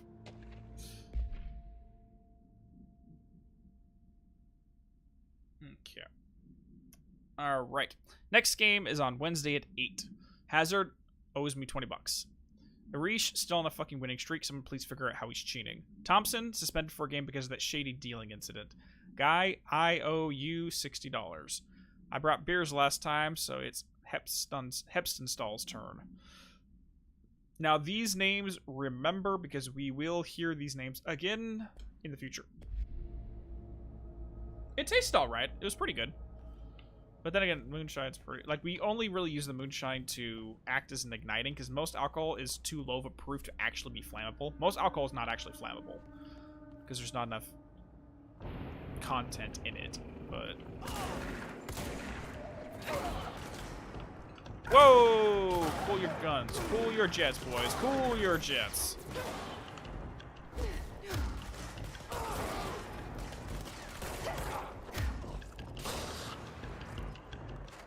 Alright, we good? We good. Arish must have the 4-leaf clover. I mean, he could have stolen it from the luck and probability lab. Who knows? Alright, let's do this.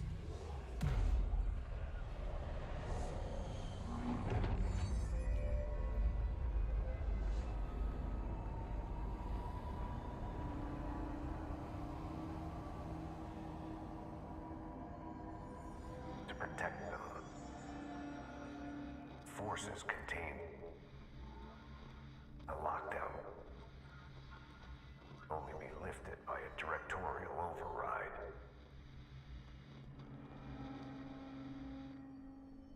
This is what we came here to do. We did, absolutely. I agree with you, Val. I think Remus just needs to learn how to get good at poker. But I can't really give him shenanigans because I suck at poker. I literally rely on luck to try to get through, and I am terrible about being deceitful, so even when I try to play the game and mess with people, I'm very bad at it. I'm just not a very deceitful person. It's kind of hard for me to play the game. One of my friends, though, he's awesome at it. You can never tell when he's bullshitting.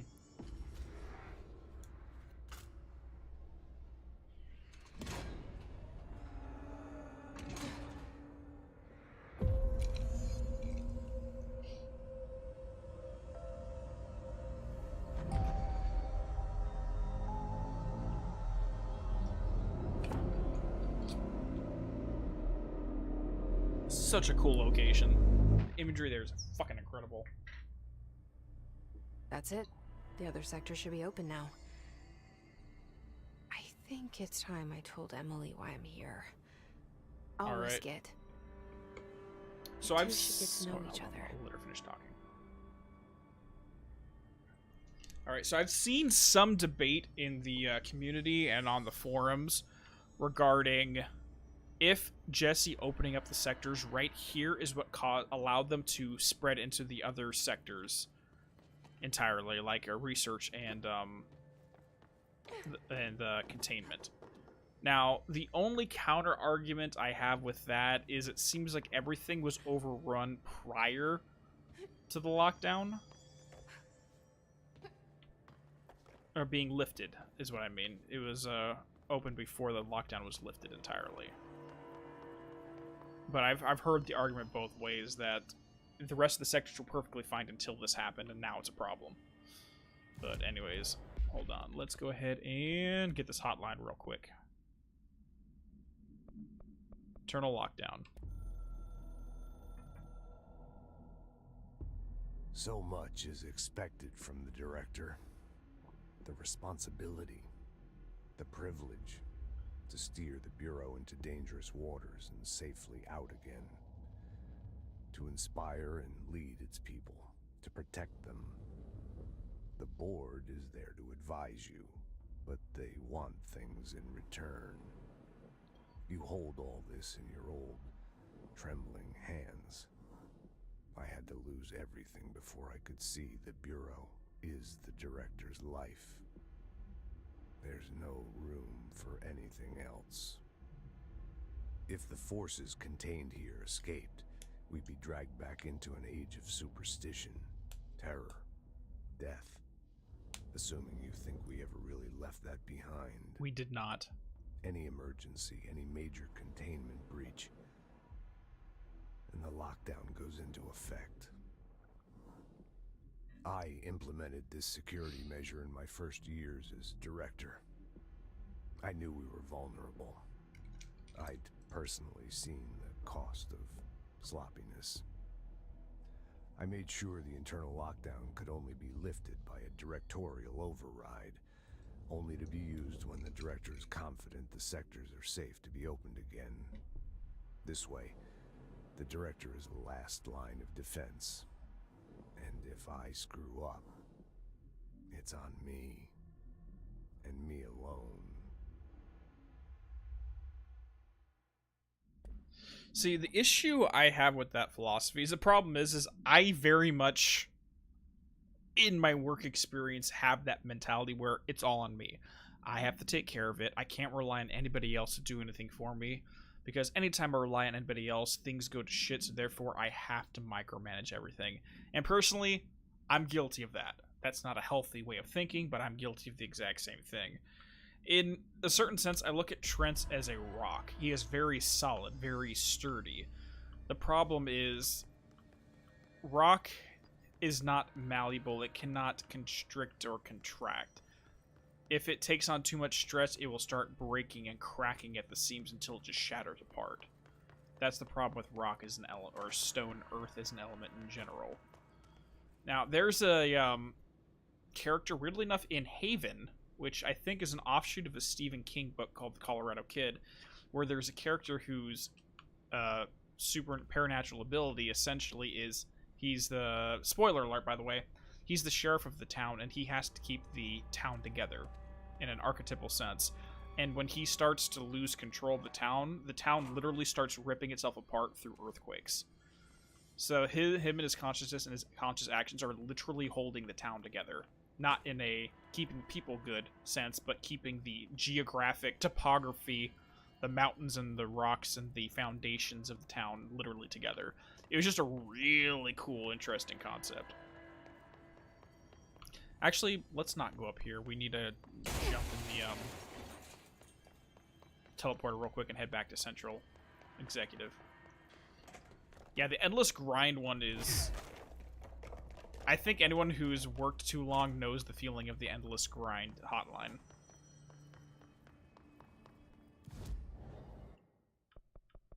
First things first, we're going straight to Dead Letters.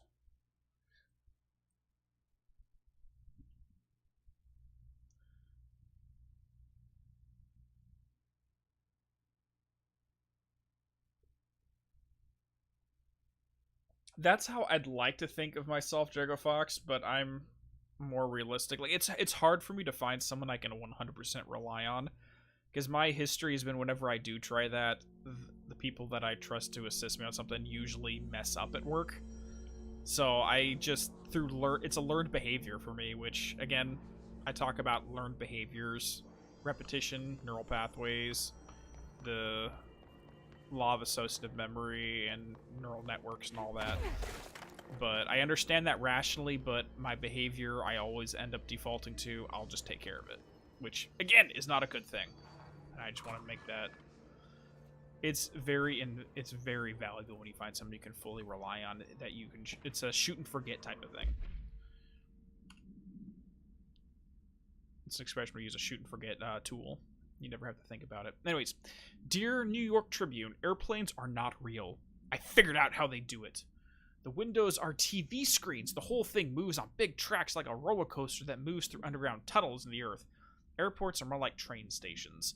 They do this because the sky is full of monsters they don't want us to know about. The planes we see in the sky are the monsters. The government made the earth trains to look like monsters so they could lie to us better. Don't contact me. Oh boy. Hold on.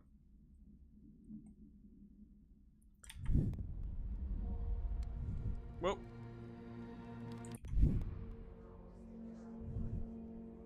I apologize about that right there.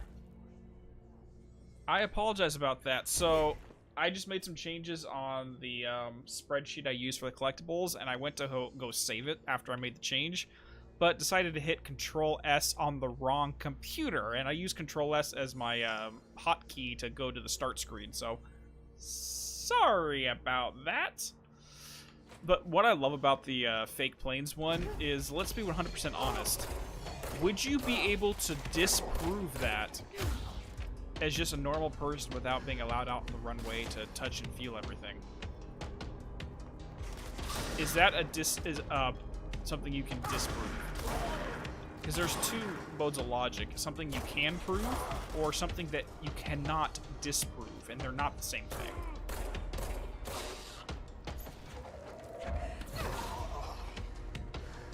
And the example I usually use when I have that conversation with someone is the trial of Socrates.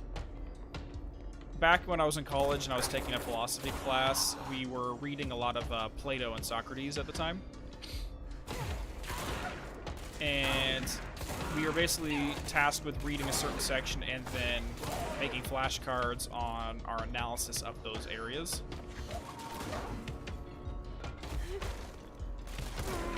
And weirdly enough, I got my professor to go, oh, wow, I've never really thought about that before. Which, that's just me in a nutshell, to be 100% frank.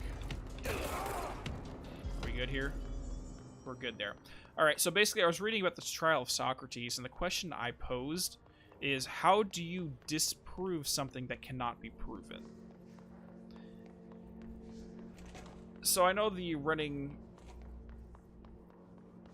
belief, or not belief, but the running historical record on the trial of Socrates is that he was put on trial for corrupting the youth, and he was therefore executed for it, which is partially true, but what was he actually charged with?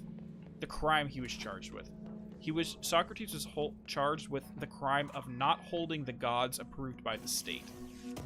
So if the state you or the country you lived in held a certain religion, Socrates was charged with not revering or holding and worshiping the gods the state dictated they needed to worship. And here's the thing. How do you prove that Socrates did not hold the gods of the state? Now you can say, oh, well, he didn't go to church. Well, that doesn't disprove... That does not prove that he didn't hold the gods. Oh, well, he didn't go to church. Well, that doesn't prove that he isn't a worshiper. It's like, there's no way to prove something that's inside someone's head. You can look at their actions, and still, that's not proof. That's just tangential evidence. So with the fake planes thing, how can you disprove his assertion? Maybe that's just me rambling a little bit, but... Jesse, you made it. And you lifted the internal lockdown. Let's talk, Emily. Let's talk. Yes, of course. So whenever I go down that rant about how do you prove something that cannot be disproven, I talk about the trial of Socrates. That's the code phrase I use. Listen, Emily. Screw it. Just tell her. I haven't been completely honest. I have a younger brother, Dylan. When we were kids, we found an old slide projector in Ordinary's landfill. The slides created doorways to other places. Bad things happened. Came through. That's all she gets. The rest stays locked inside. But we found help. Through one of the doorways, we met something. A being. A being?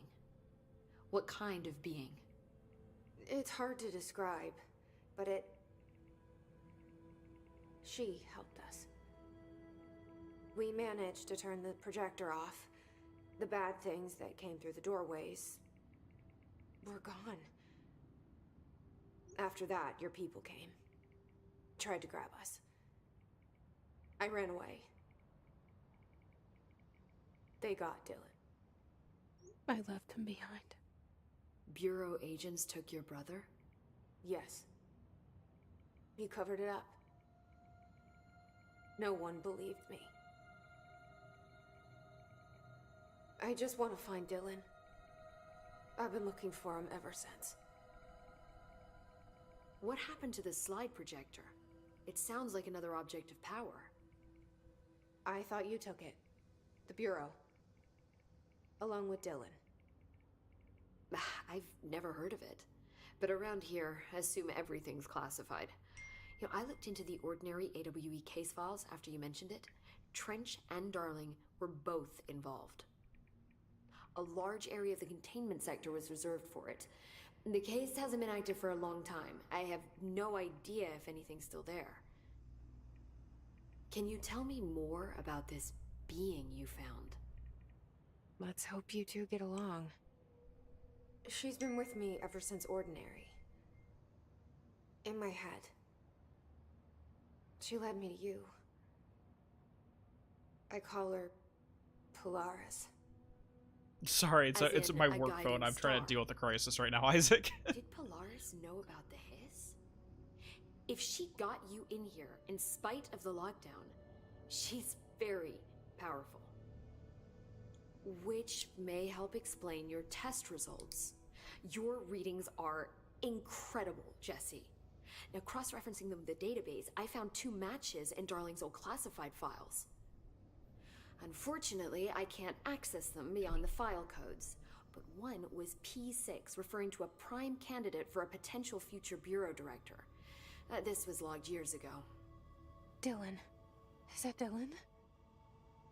The other match is on something called Hedron, which must be connected to these Hedron resonance amplifiers somehow. All I know is that Marshall went to the research sector to secure the HRA production after the Hiss first attacked. So, Marshall seems like our best lead on Dylan. I need to go after her. How can I get to the research sector? Use my key card. The sector elevator will take you there.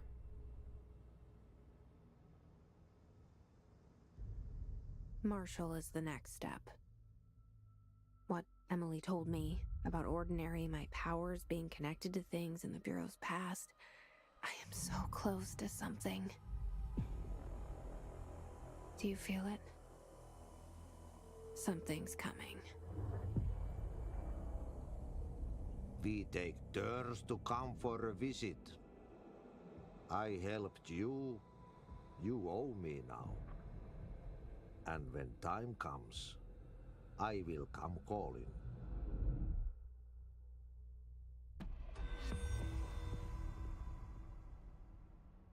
Well, okay then. That was a big lore dump. We got some exposition right here. So first things first, we owe a favor to Ati at this point. And at some point in the future, he's going to be like, hey, remember that one time I helped you out with that lockdown? Yeah. I'm coming. Time to pay the piper, so to speak. Yes, I actually have played Bloodborne, and I do not remember anything about it, to be 100% honest. So all the particle effects, for anyone who has not played the game, let's just surmise, all the particle effects are an extra-dimensional entity that's latched onto Jessie since childhood and literally acts as a, not really an imaginary friend, because it's not imaginary, but a second voice in her head. So yeah, she's a little bit loony, but let's be honest, there's an actual reason why. It's not that she's crazy or anything. Exactly, ominous janitor. Honestly, I don't think Ati's gonna ask us to do anything bad. It's probably something we wouldn't. It's probably like, hey, we got a new video game. Control 2's happening. Ati's like, here, you owe me a favor. Let's get into Control 2. Frankly, that's probably what it's about. No! Bug, get off my microphone. Go away. I hate getting into the warmer season because you get freaking insects all over the place. Alright. Hotline.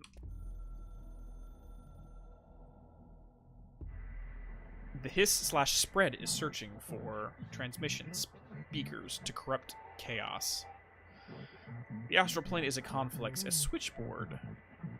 The Hiss will come for us all. You must shut them up. You must shut up them. Fair enough. We understand the Hiss is trying to get into the astral plane and corrupt the board because the astral plane is literally a switchboard for conscious reality. So yeah. Exactly. Sanity isn't required. Just like Odin Anderson told Alan, sometime it takes crazy to understand crazy. When the world's nuts, you need to be a little bit loony to get by without going legitimately nuts. You ran out of ham? That's horrible.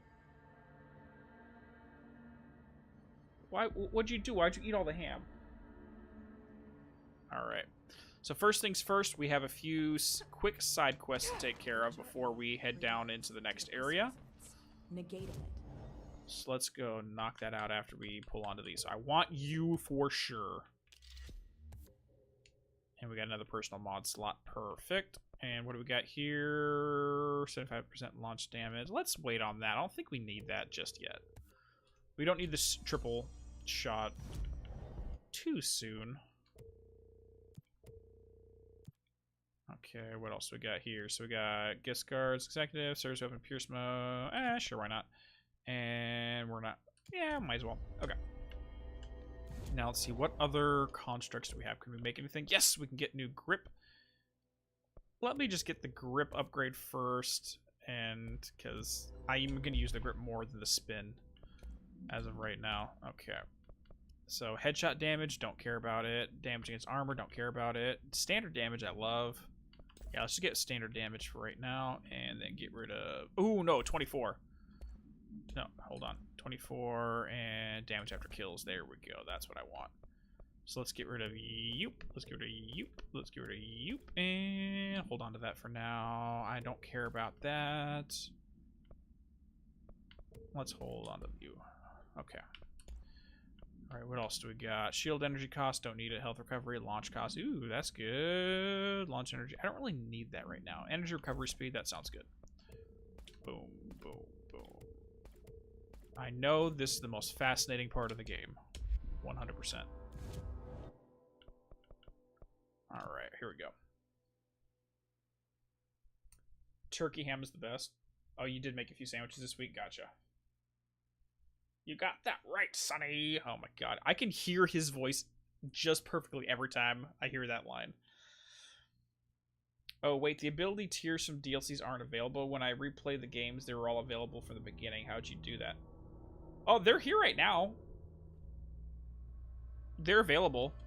What I was saying is I'm not going to get it. So the abilities, like, for example, here's the triple launch, which is unlocked during the AWE DLC, and here's the shield dash, which is awakened during the Foundation DLC. So it's all here. It's just I don't think we need the triple yet.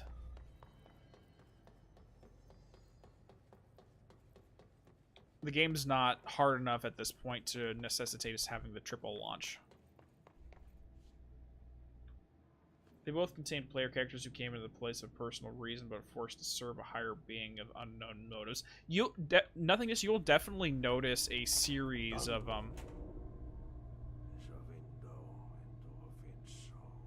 You're absolutely right, Ati. It came from Swami, Finland. Gotcha. I don't want to be a lying goat, so I trust you, Ati. So, Remedy definitely uses similar themes throughout all of its stories. 100%.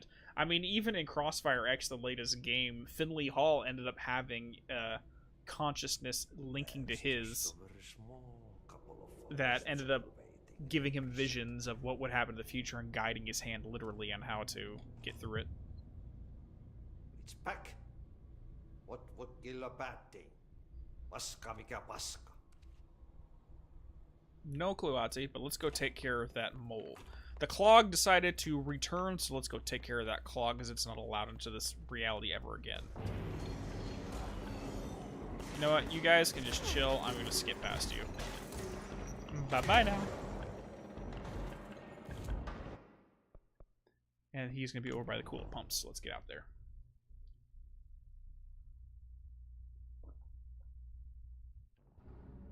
Dude, the shield bash is awesome. Like, that one thing made using the shields very viable for me personally.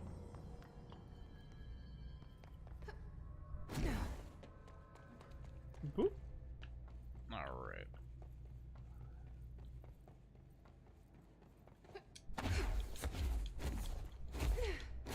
Damn it. Ah, one of these days I'll get back up there again. But again, there's no point to do it. Other than grabbing a few random treasure chests. Dude, SG... I have watched the new Post of the Fall video probably 10 times today already. And I'm not even joking, I want to do an entire literary video analysis and release it on the primary channel just about that music video. There's so much in that I could talk about, especially because I'm a tarot guy. I like studying that stuff, so the spread they did at the end of the music video is literally word for word the theme of the song. And it is great.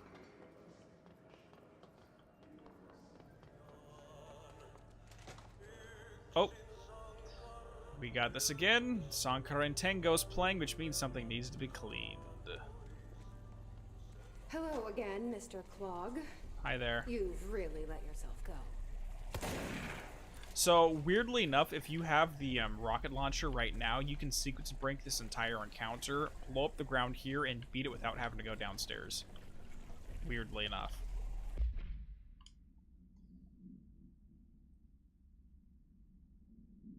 Okay. No, not the one with the hotline at Nothingness. There was a new single from for their new album, Ghost. I think it's Ghostlight. that was released today called Requiem for My Harlequin, and they released the music video this morning. It is incredible. Go check it out on YouTube if you haven't seen it yet. Anyways, the simulacrum. The object's true shape and appearance is unknown. It has been known to take on the form of the following objects: a ring of keys, a lunchbox, a wrench, a microscope, a stapler, glasses, a mail tube, and a spoon. The item is able to adopt the physical form of items in its immediate vicinity. The item is capable of limited physical movement, repositioning itself whenever it changes form. This only occurs when it is observed physically and digitally. Because of this, the transition between shapes has never been observed. Reciting Formula I-14 and I-32 caused the item to reveal itself by shuddering. The item was initially discovered within the Bureau itself. Whether an agent brought it inside intentionally or otherwise, or it resided here prior to the Bureau's arrival into the oldest house is unknown. Okay, 2 seconds. Simulacrum. Definition. Alright, so a simulacrum is an object or representation of someone or something. Or, sorry, an image or representation of someone or something. Now, my personal opinion on the simulacrum is it's an object of power that has not solidified itself into a single archetypal image yet. It keeps shifting between multiple archetypal images. Almost like the object doesn't know what it wants to be just yet. That's my personal opinion. So it might be like very early on its creation. But who knows? Alright, hold on. Sorry with all the typing right now.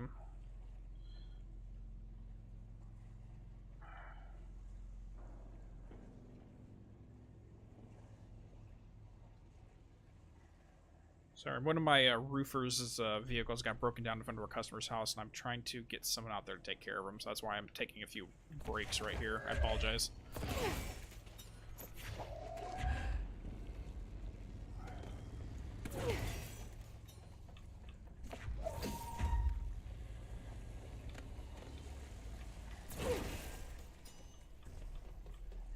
Alright, so we're all set up, and turn the wheel! We should go down there to clear out the rest. Yeah, kind of like a mimic.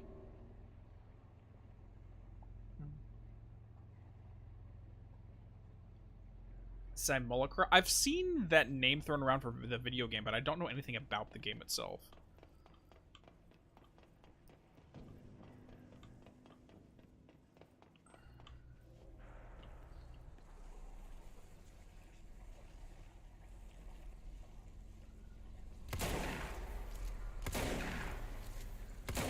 Okay, and Mr. Clog, GTFO. Goodbye, Mr. Clog. I sincerely hope we never meet again. Done.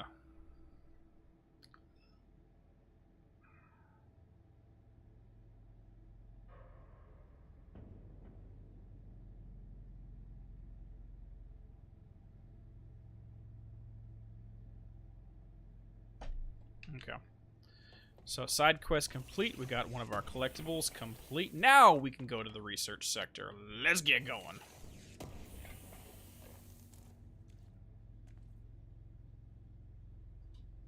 Okay, there we go. Okay, let's get out of here. Sorry. I apologize for being a little distracted right now. It is not my intention, but I am technically always on the clock no matter what I'm doing, so I gotta respond to things when they happen. Check your books to see if any of the parts of Mr. Clog is on you. Dude, that is one thing I haven't seen in this place, is I haven't seen a real freaking shower in this place. I mean, I'd imagine that workers here sometimes don't go home, so you would hope they have some kind of shower in this place. Especially right now when they're, well, I'm not going to spoil the end of the game, so we're not going to say anything.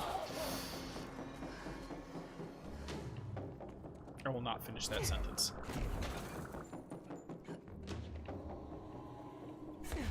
Doop doop. Let's hop up the rocks. Hop up the rocks, Jesse. There you go. That's good for the frickin' thighs.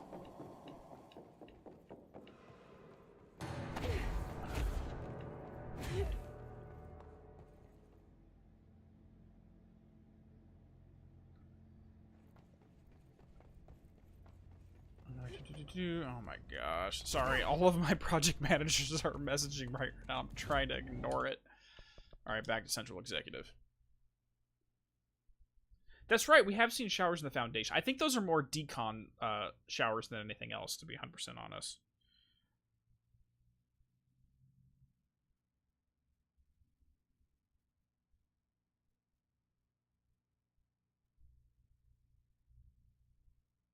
Okay, there we go.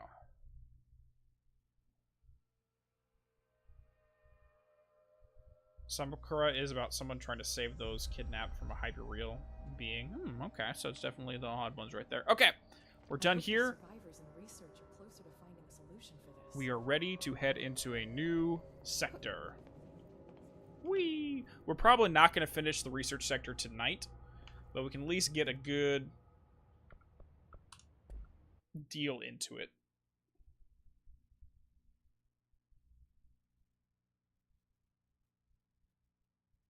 Honestly, like I agree with you guys. Like you'd expect to see more of those eyewash stations or the decon stations and research, since that's where they do things. But then again, without any spoilers, things in the Foundation have probably been there a long time. All right, we are here in research. And I never knew there's a treasure chest right there. I just noticed that for the first time. Interesting. Central research. And there's trees growing out of the room. I'm Dr. Casper. Hey there, Dr. Darling, my boy. Let's talk.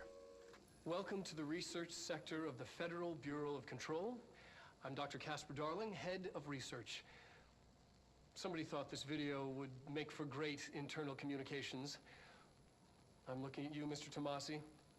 So, this is where the magic happens. Anyway, I've been here for 24 years now. I've always been here. And through those years, we've made astonishing discoveries, authored studies of grave importance, and in all this work, there is one thing we know, and that's how little we truly know. Rest assured, we're committed to keep pushing the known laws and borders of reality, and to make the Bureau proud. So, welcome. Assuming you have the necessary clearance, and do follow the safety protocols. Read the manual. Otherwise, bad things will happen. Yeah, read the manual. Happy smile. Yeah, people die here if you don't do things right. And even if you do everything right, you might still die here. So, you know what? Good luck. We have a good life insurance policy. Let's just leave it at that. Alright, we may need to kill a few things first before we look around here. Yeah, we're going to have to.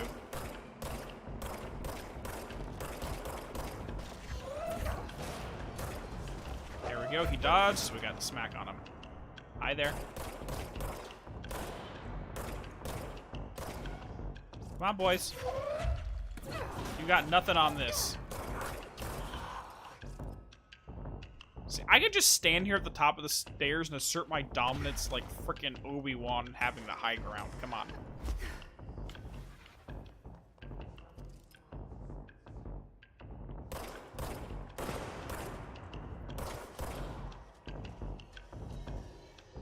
Come on.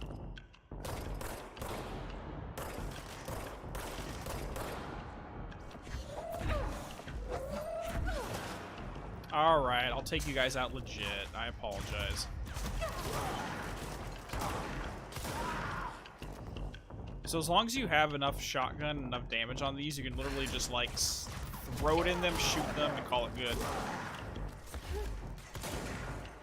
Let's not deal with you just yet. Let me take care of the other guy first. Whoa!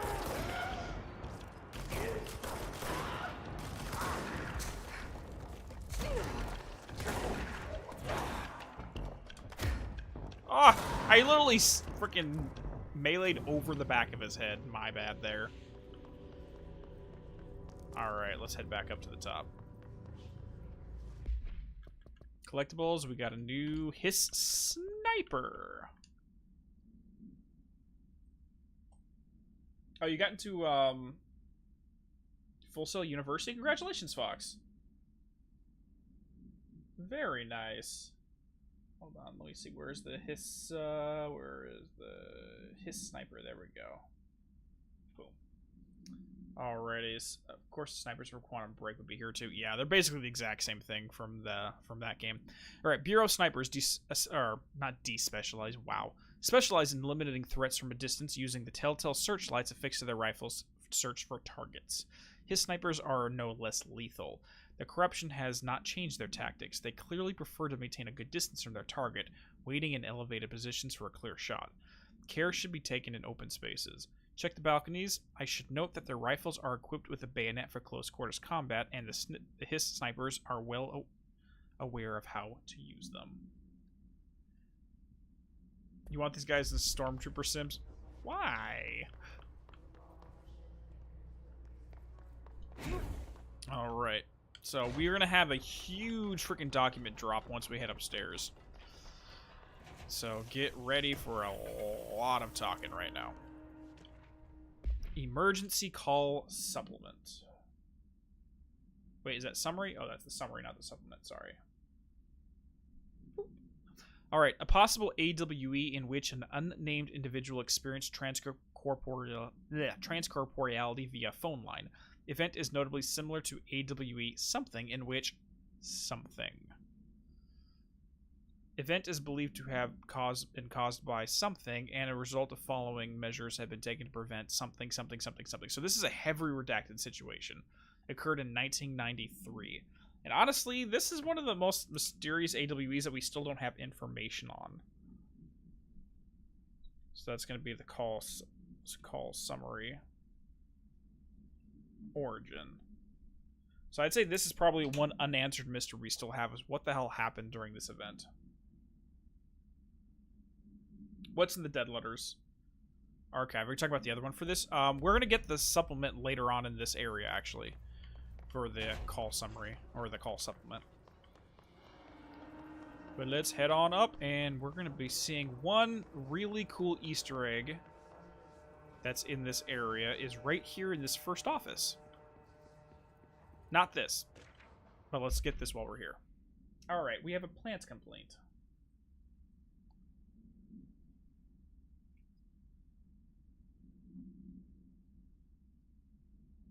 No, I think you're thinking of with the security leak when someone hacked into the oldest house through their internet room. That's a different situation.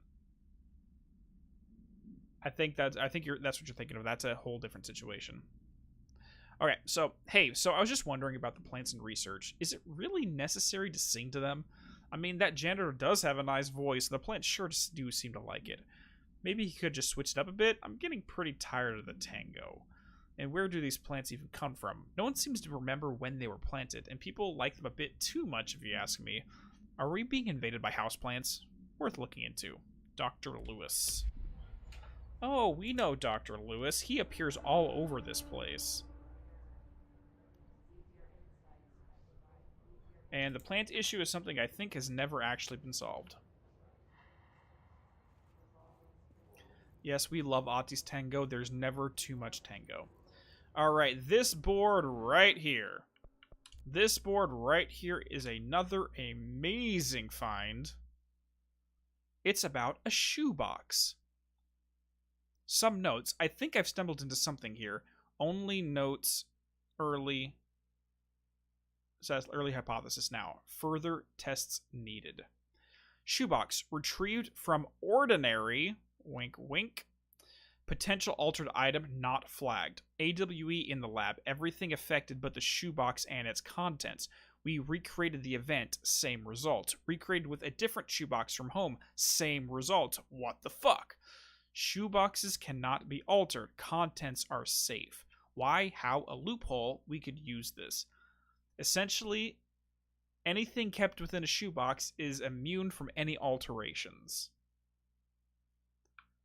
Who took the shoebox? We're in the middle of tests here. Bring it back, idiots. So the shoebox randomly disappeared in the middle of them examining this. But here at the top, summer of 2012, referencing... So this is summer of 2012. References Ordinary AWE of 2002. Samantha Wells. Repopulation ongoing in the town. Blog. This House of Dreams. FBC alerted. Contents point to Thomas Zane. Reference Bright Falls AWE 1970 and 2010. Are they all connected? So if anyone is not familiar with both Alan Wake and This House of Dreams, this whiteboard ties into both of those in full. So the shoebox was a loophole that Thomas Zane wrote into existence so that he can keep things safe. When reality is altered, the contents of a shoebox remain unchanged, so he can leave behind messages to people. Now, 2 years after the Bright Falls AWE, which is essentially the plot of the Alan Wake video game, Samantha Wells moved into a new house in the town of Ordinary, summer of 2012. While she was there, she found a shoebox in the attic, and she started having recurring nightmares after that all had to do with Thomas Zane. Over the course of these nightmares, the shoebox went missing. After she had a dream of someone with a badge saying AWE, the progenitors of the Federal Bureau of Control, appeared to her in a dream. And then after that, the shoebox disappeared. So one hypothesis is that potentially the Bureau made her feel like it was a dream. They might have had some kind of altered item that allowed them to kind of mess with her head, so she thought it was a dream rather than real life. Took the box, researched on it. It vanished because after she had a breaking and entering one night, the shoebox randomly reappeared in her house in a random place with new contents inside. But again, how does the box keep appearing and reappearing at will? Crazy shenanigans right there.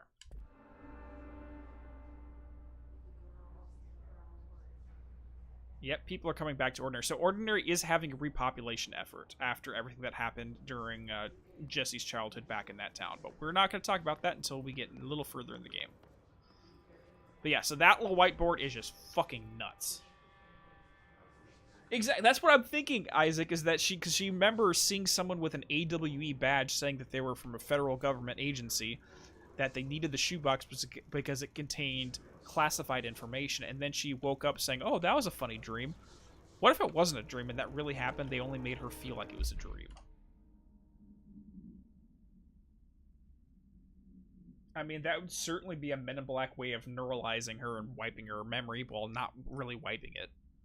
Because let's be honest, a lot of weird shit happens in our dreams that we don't question. So if you make him think it's a dream, you're not really wiping the memory. You're just making them not trust their memory. Anyways. Alright, synchronicity. And one thing I do want to point out here is this is written by Dr. Theodore Ash, the best character in the entire fucking game. I love this boy. Anyways, moving onwards. Synchronicity is a phenomenon long recognized by the wise, but only recently given a name by science. It is how we rationalize events connected by no identifiable causality, yet clearly conjoined in purpose. How does a dream foretell an event in the physical plane? Coincidence that we were just talking about a dream talking about real reality with Samantha Wells. Anyways, I have a dog scratching at the door. Let me let him in 2 seconds. Samwise, get on in here. Come on, puppers. Alright. Why do hounds bail at the death of their master, which has occurred miles away? The world is unified in ways we do not understand, and sometimes we stumble across these invisible, unseen chords and wonder at the result. The visionary Carl Jung laid down the road. Now we must walk it. My fledgling research department will make it our mission to reliably reproduce something behavior by the close of 1959. Once done, the mechanics of synchronicity will lay themselves bare in due time. We are striding into the future of science. History may not remember our names, but God himself will.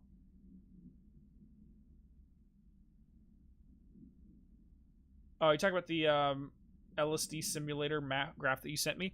So it sounds like static versus dynamic, or like if a dream is stuck in one place versus it's constantly shifting. I think that's what you were referring to in that graph. And then there was like an uppers and downers, which are positive dreams versus negative dreams. I think that's where you're getting at with that, Val.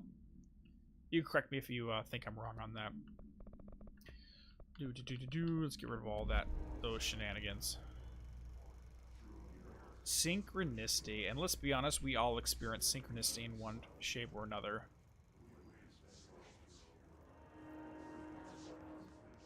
It's an odd thing. Okay. Let's go ahead and head on up and check out the offices at the top here as well.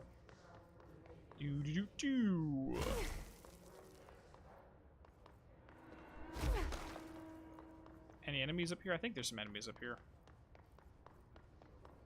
Nope, no enemies up here. Never mind.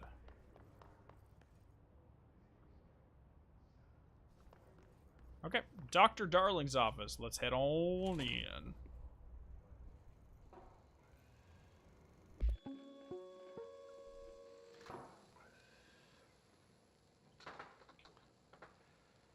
I've been fielding questions recently regarding HRAs. What are they for? Do you always need to wear them?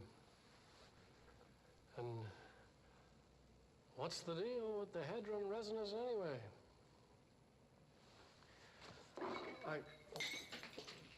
Fuck. Despite what you may have heard, HRAs are not monitoring devices. We're not tracking your movements or listening to your conversations while you're wearing them.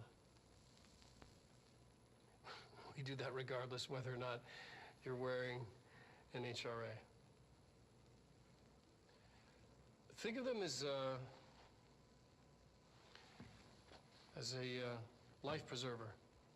Only instead of water, the thing HRAs protect you from is classified. One day that classified, not water, might pour in, and you'll be glad you got an HRA keeping you afloat. And if you don't have an HRA, don't worry. It'll be quick and painless. Kidding.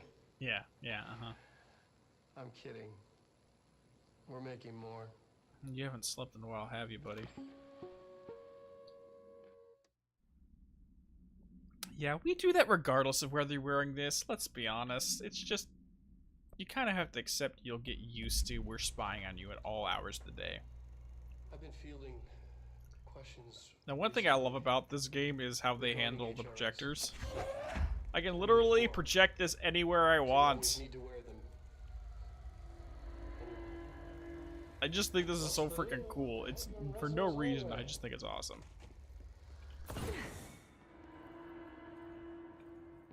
All right, let's go around. We got some Newton's Cradles here, and it's the exact same game asset from Quantum Break. Randomly enough. All right, let's go look at a few things.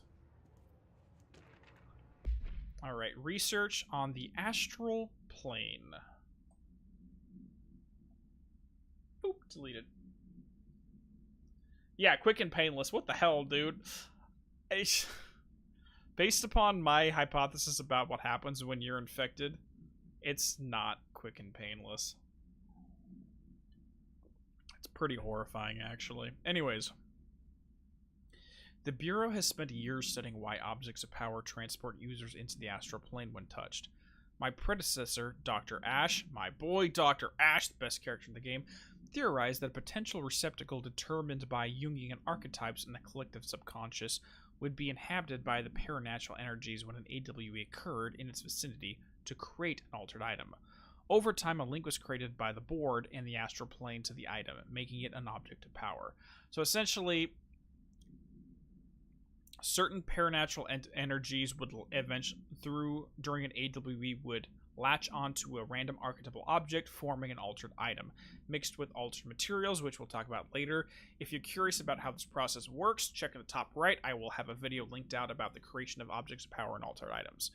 Okay, over time, a link was created by the board to the astral plane. So basically, these random altered items used to be standard, but the board forced a connection upon them, or a connection was formed by the board and the astral plane, making it an object of power, which means now you can utilize it, you can control that energy. Moving on. So many additional theories have been raised since Dr. Ash's time. Objects of power were placed on Earth as a test by some astral entity.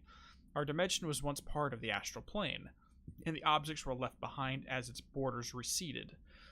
The astral plane was an early threshold into the oldest house, but the connection was severed, and now the two are linked solely through objects of power. I will attempt to disprove some of these in order to thin the herd. Hopefully the truth will emerge. And that's something that I like to keep in mind when I look at any of my studies is I don't believe anything out of hand. You must first find something that's new and interesting and then attempt to disprove why you think that. Because if you can disprove something, then you go, okay, well, disproven. But if you cannot disprove something, then you're like, okay, well, that's a possibility. As we mentioned earlier when talking about fake planes. Just because you cannot disprove something does not mean it is accurate.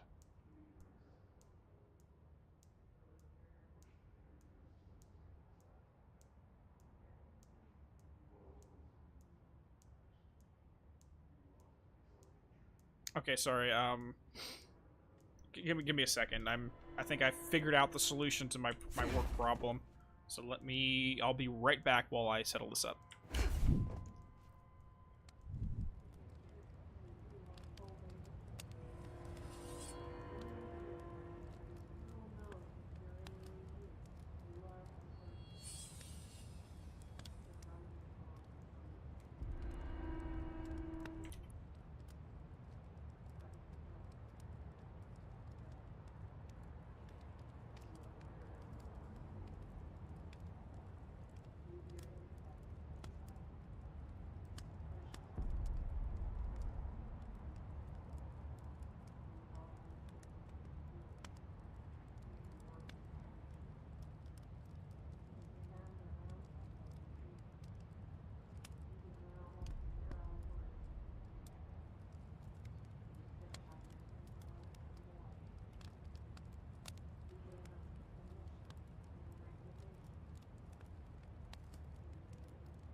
Alright, we are back.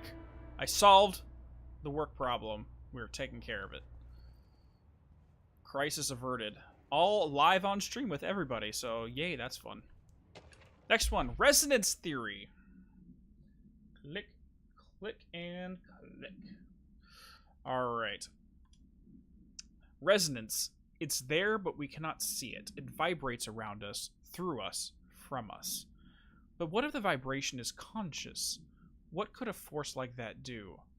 Hedron opened the door to a world I've called the Hand. The object emits a force that is far beyond the forces we previously dealt with. It has shown me so much that I have to wonder. Is resonance the key element in all altered phenomenon, AWEs, altered items, objects of power? Do they share a common source that we've yet to discover? Or same resonance that we've yet to discover? Something along those lines. We can harmonize control points. What else could the correct frequency allow us to achieve? What if resonance has been the answer this whole time?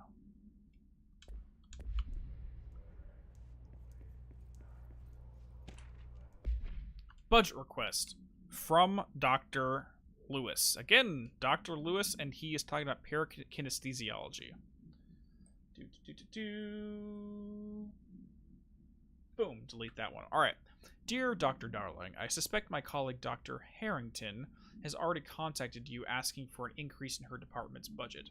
I'm not surprised. Parapsychology has always been the squeaky wheel. All fuss but no results. Parakinesthesiology has always been the stronger department. More breakthroughs, more tangible data, more usable research. I'm sure a man of your esteem can plainly see which department is more deserving of the budget increase.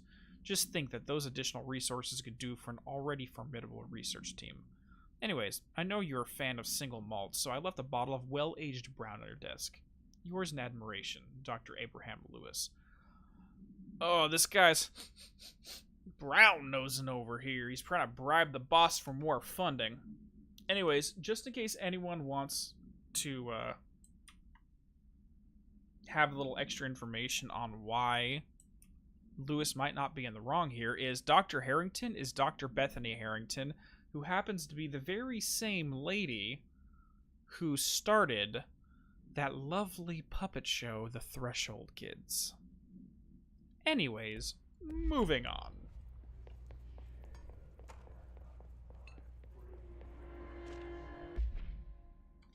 Alright, last one in this area, I promise. Alright, this is a counter-essay on the astral plane document. So Dr. Darling wrote an astral plane paper, and then Emily came in and wrote a counter-essay in an attempt to refute some of his findings. Dr. Darling is insistent that objects of power share a direct connection to the board, an entity or a group of entities that we have little information on, or little that I'm allowed to access. In his written reports, he states that there is a clear link between these objects of power, the board, the astral plane, and the oldest house itself. His work supposes these links are innate, a fact ingrained into the very genesis of objects such as the hotline or the service weapon. But if these particular objects were never linked to the board but had that connection forced upon them, is it strange that no other objects of power require such direct contact with the board? Isn't it strange that using the service weapon or the hotline will result in grievous harm or even death if the user is not the director, or at the very least worthy of the role? Why do we assume this involvement by the board is a natural fact and not something more forced, sinister, something along those lines? Who knows? See, I really enjoyed this one because it's basically Emily suggesting about the origin of objects of power in general. Darling presumes that they're linked. The reason that they are objects of power is because they are linked to the board. Emily is suggesting, well, maybe the board is not instrumental in altered materials. Maybe they are forcing their connection upon it like a parasite. But that is a question that shall be brought up much, much more in the future. Yes, she is the one, Draco Fox, that started all this nightmare fuel, is Dr. Bethany Harrington. Oh my god. I actually already have a video, like 99% complete, all about it.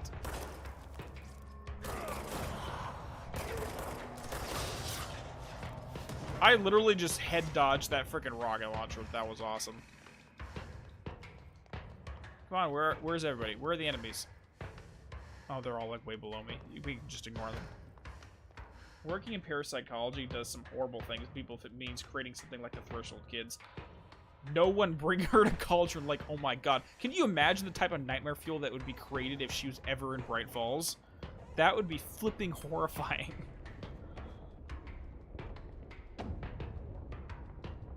Honestly, Nothingness, I would be like Emily too. I would be very passive, maybe not passive aggressive. I might be aggressive on that, but whatever.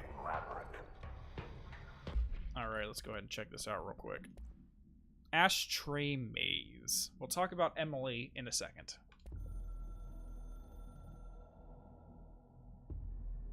I'm averse to using objects of power.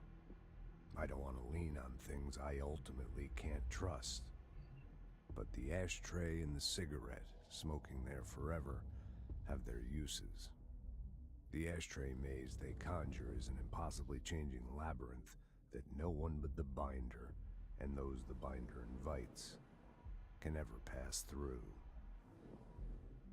The things we hid in dimensional research, the things Darling studies, the danger and the risk involved, call for every measure of security and protection I could bring to the table. The maze, hands down, is our strongest lock. I gave Darling and his chosen crew license to pass through the maze. Lately, I've started to think I should revoke that license.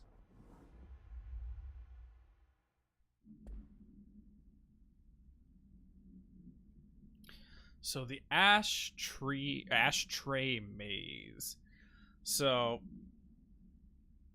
this is the first overt reference to House of Leaves right here. Now, the reason why it's called the Ashtray Maze is because the address where the house was located at in House of Leaves is on Ash Tree Lane. Ashtray Maze, Ash Tree Lane. Very phonetically similar, and the nature of it is very similar as well. What that nature is, I am not going to say until we come back here much later in the story. Cat, what do you want? Oh my god, Cat. Hold on, the cat wants to go outside. Give me 2 seconds. What is it, sweetheart?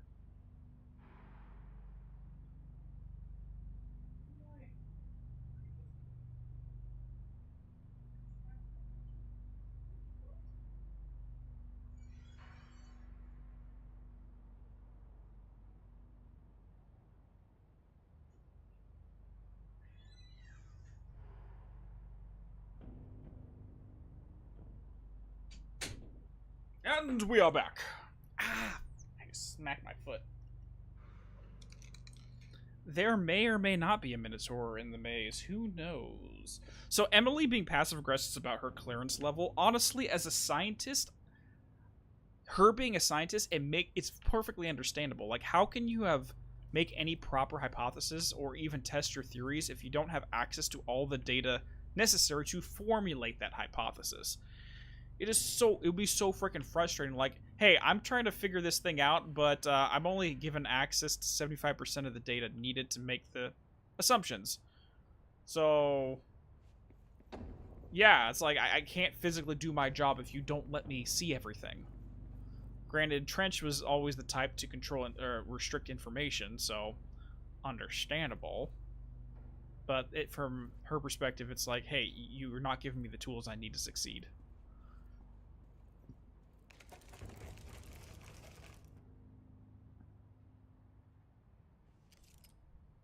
Hey, look, it's an ashtray and a cigarette.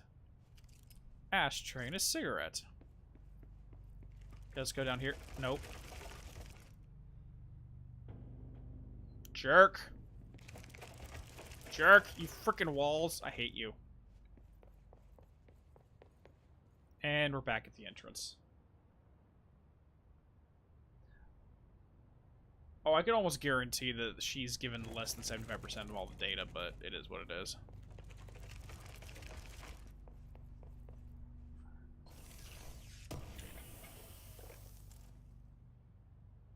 Yeah, this place is freaking awesome. It does look like the 1940s hotel.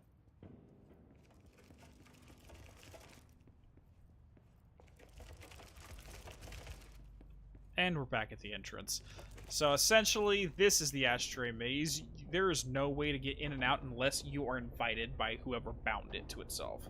Which as of right now is bound to Director Trench.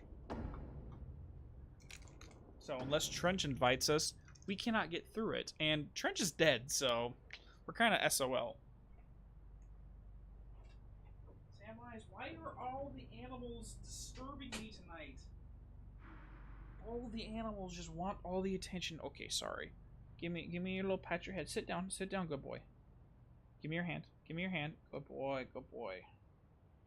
You're giving me a high five. I love you, buddy, but come on. I'll give you all the frickin' scritches as soon as we're done streaming, okay, dude? Should go puppers. Dance of the Dream Man? What's that? Is that a song or is it a book?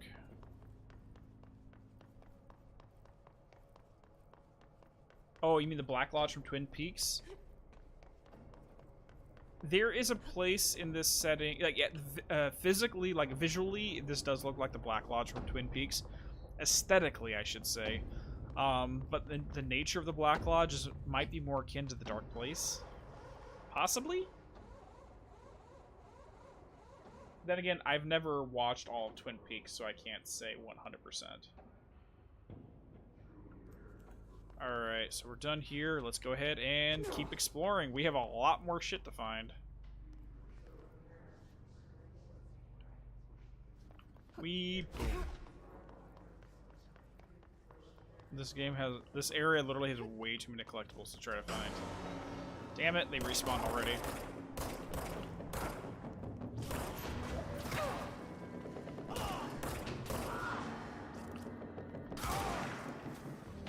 Anybody else? Are we done? Are you gonna stop trying to attack me? I'm trying to get collectibles right now. Hiss. Yeah, and seriously, where did these trees come from? Because no one planted these. Remember from the plant complaint, no one planted these trees. They just kind of started sprouting on their own. Almost like this is a lingering... Oh, gosh. I want to say that. Actually, I'm going to say it because it won't make any sense right now anyways. Almost like this place is a lingering memory of possibly being a forest at one point or another. And some lingering aspects of its old self are seeping through. But that's just a theory. No one finished that statement. Alright. And here, again, a quote by Dr. Theodore Ash, the best character in the whole freaking game. For who among us has touched the foundations of this world and deemed them to be solid? What does that mean? We will find out more next time on Dragon Ball Z. Anyways.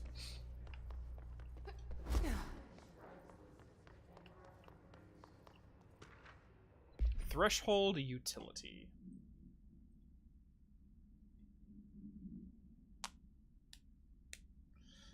Someone works here will say the Dark Presence is what's happening in Alan Wake.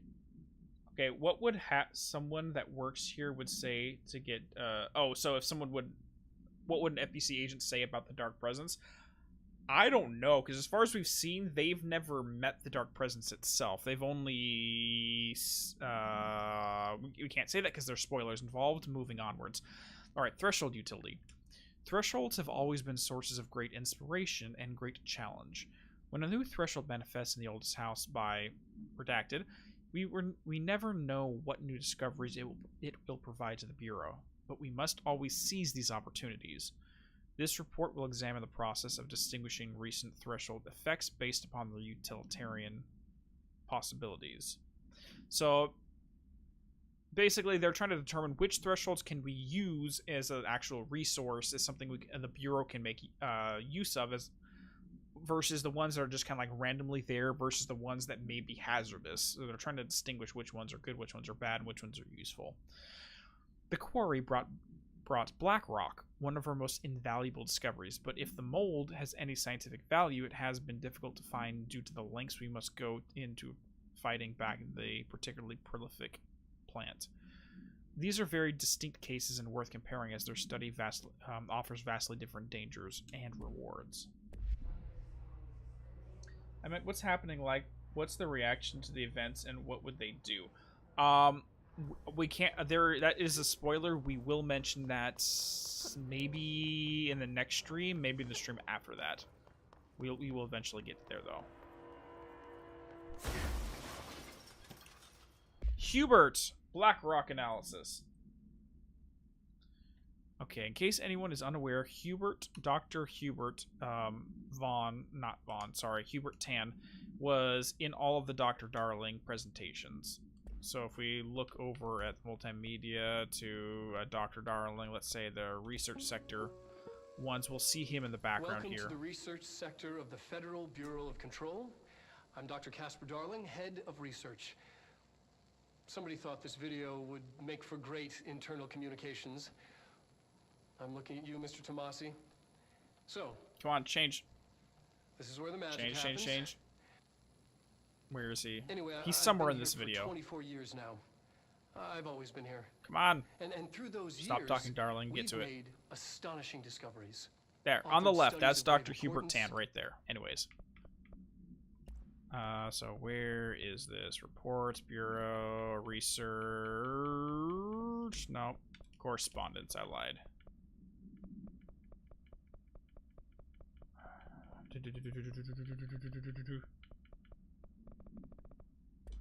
Case files? Not case files. Where is that? Hold on. I have it here somewhere. It is under correspondence. There it is. Sorry. Boom. Alright. Does it strike you as odd that Dr. Darling insists on having us appear in those bizarre videos of his? I mean, we just stand there. He doesn't even let us have any lines or anything. Don't get me wrong, beats a day in the lab. Plus, it's always great to work with you. Oh yeah, I finished the comparative analysis of the 2 BlackRock samples you sent. The prism, or whatever you called it, I filed them in the usual place under C for Carla. A handy mnemonic device, right? Anyway, let me know if there's anything you want to discover or discuss about the data. I'd gladly explain. Maybe we can chat about it over some drinks or dinner even. I can't remember the last time I had a good steak. Maybe we can go together after work sometimes. I'm free tomorrow. All the best, Hubert. So, Dr. Tan's coming out a little strong there. Yep, he's trying to ask out his research partner. Good luck on that one, buddy. Good luck on that one.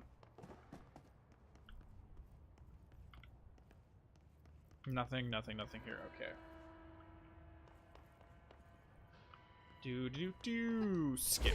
Oh, great. Here we go. Hey, you. Go away. Go away. Oh, crap.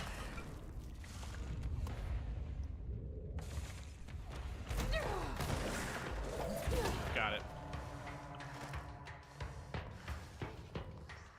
Seriously, how many times are these guys gonna freaking respawn?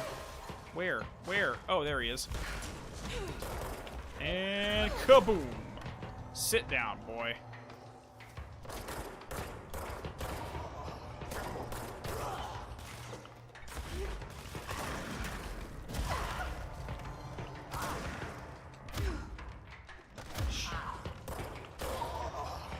Crap, we got 2 of them. 1, 2, 1 more. 3, 4. Okay. And he dodged, so we can throw. Damn it. Crap. For some reason, this guy got a second dodge out of that. Jerk, you're disobeying your own AI. I hate you.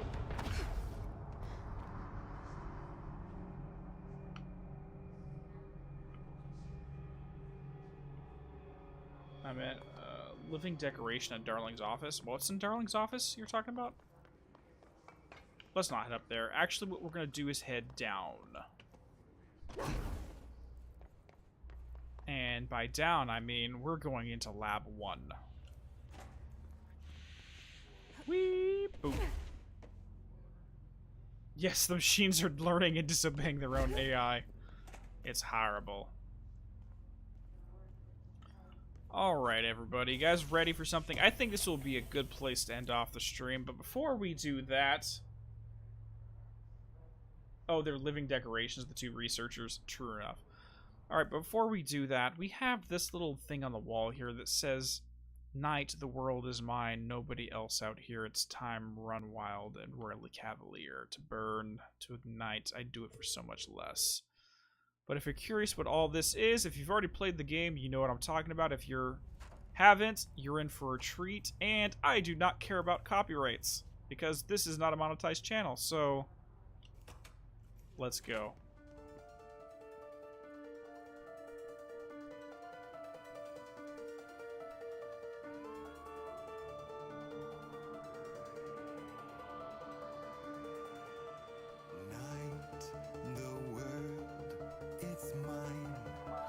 Nobody else out here. It's time, run wild and royally cavalier.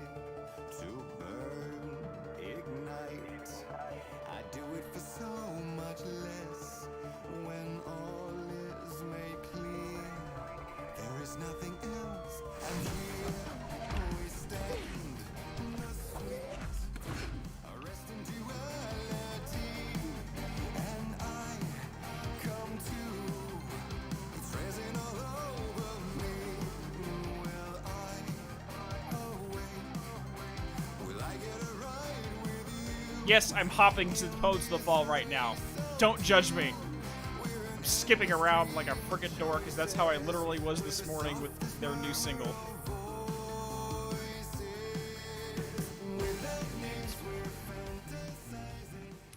Alright, so if you're curious about that entire song, check YouTube for This Dark Disquiet by the Poets of the Fall, and make sure to check out the official music video, because there may or may not be a Easter egg from Control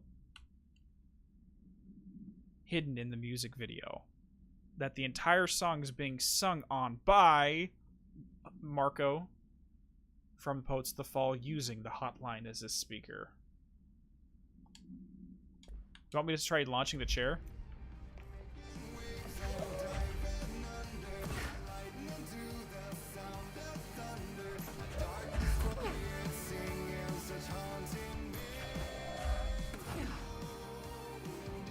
It does always land on its feet. What the hell? Nope, nope. I got it to break. I won. It's almost too painful now. I'm ready to fight. To run from the Wait, did I say something? My Dark Disquiet. What did I say? What did I say, Nothingness? I think I messed that up.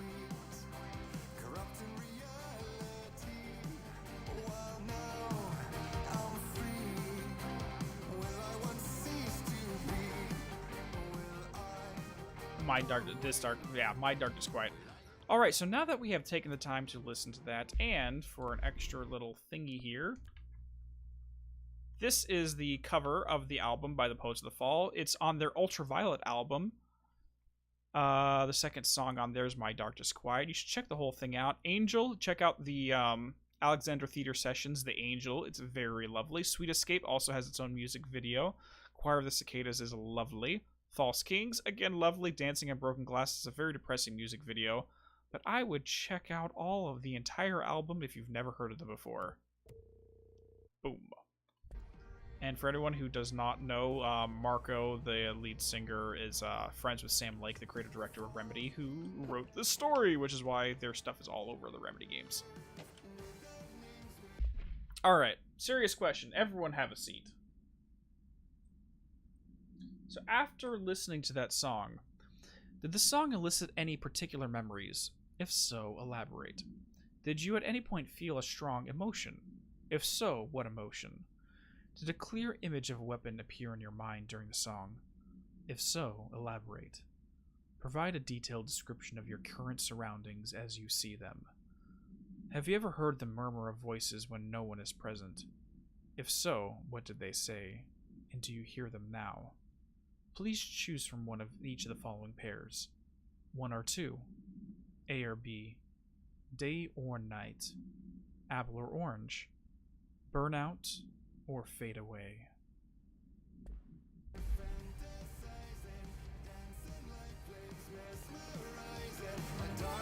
And that will be homework. Make sure your questionnaires are filled out before we start the next stream. Starting next Wednesday at 6:30 p.m. Pacific Standard Time. We will continue on and explore the research sector, but I do require those questionnaires to be filled out before we get there.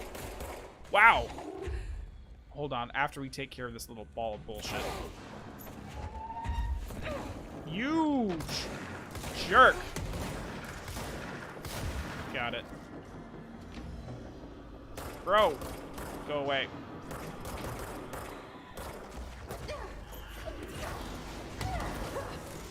Things are flying at me everywhere. I don't appreciate this. Run away. Let's just run away. Ah, stay away from me.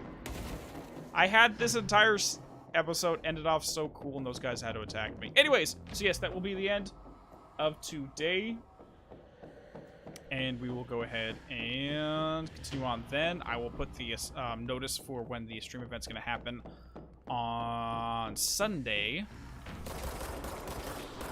And just to notify everyone what time we're doing it so you can save the date. And I'll see you all then. Take it easy. Oh god, run! Run! This isn't good. Ow! Get out of here.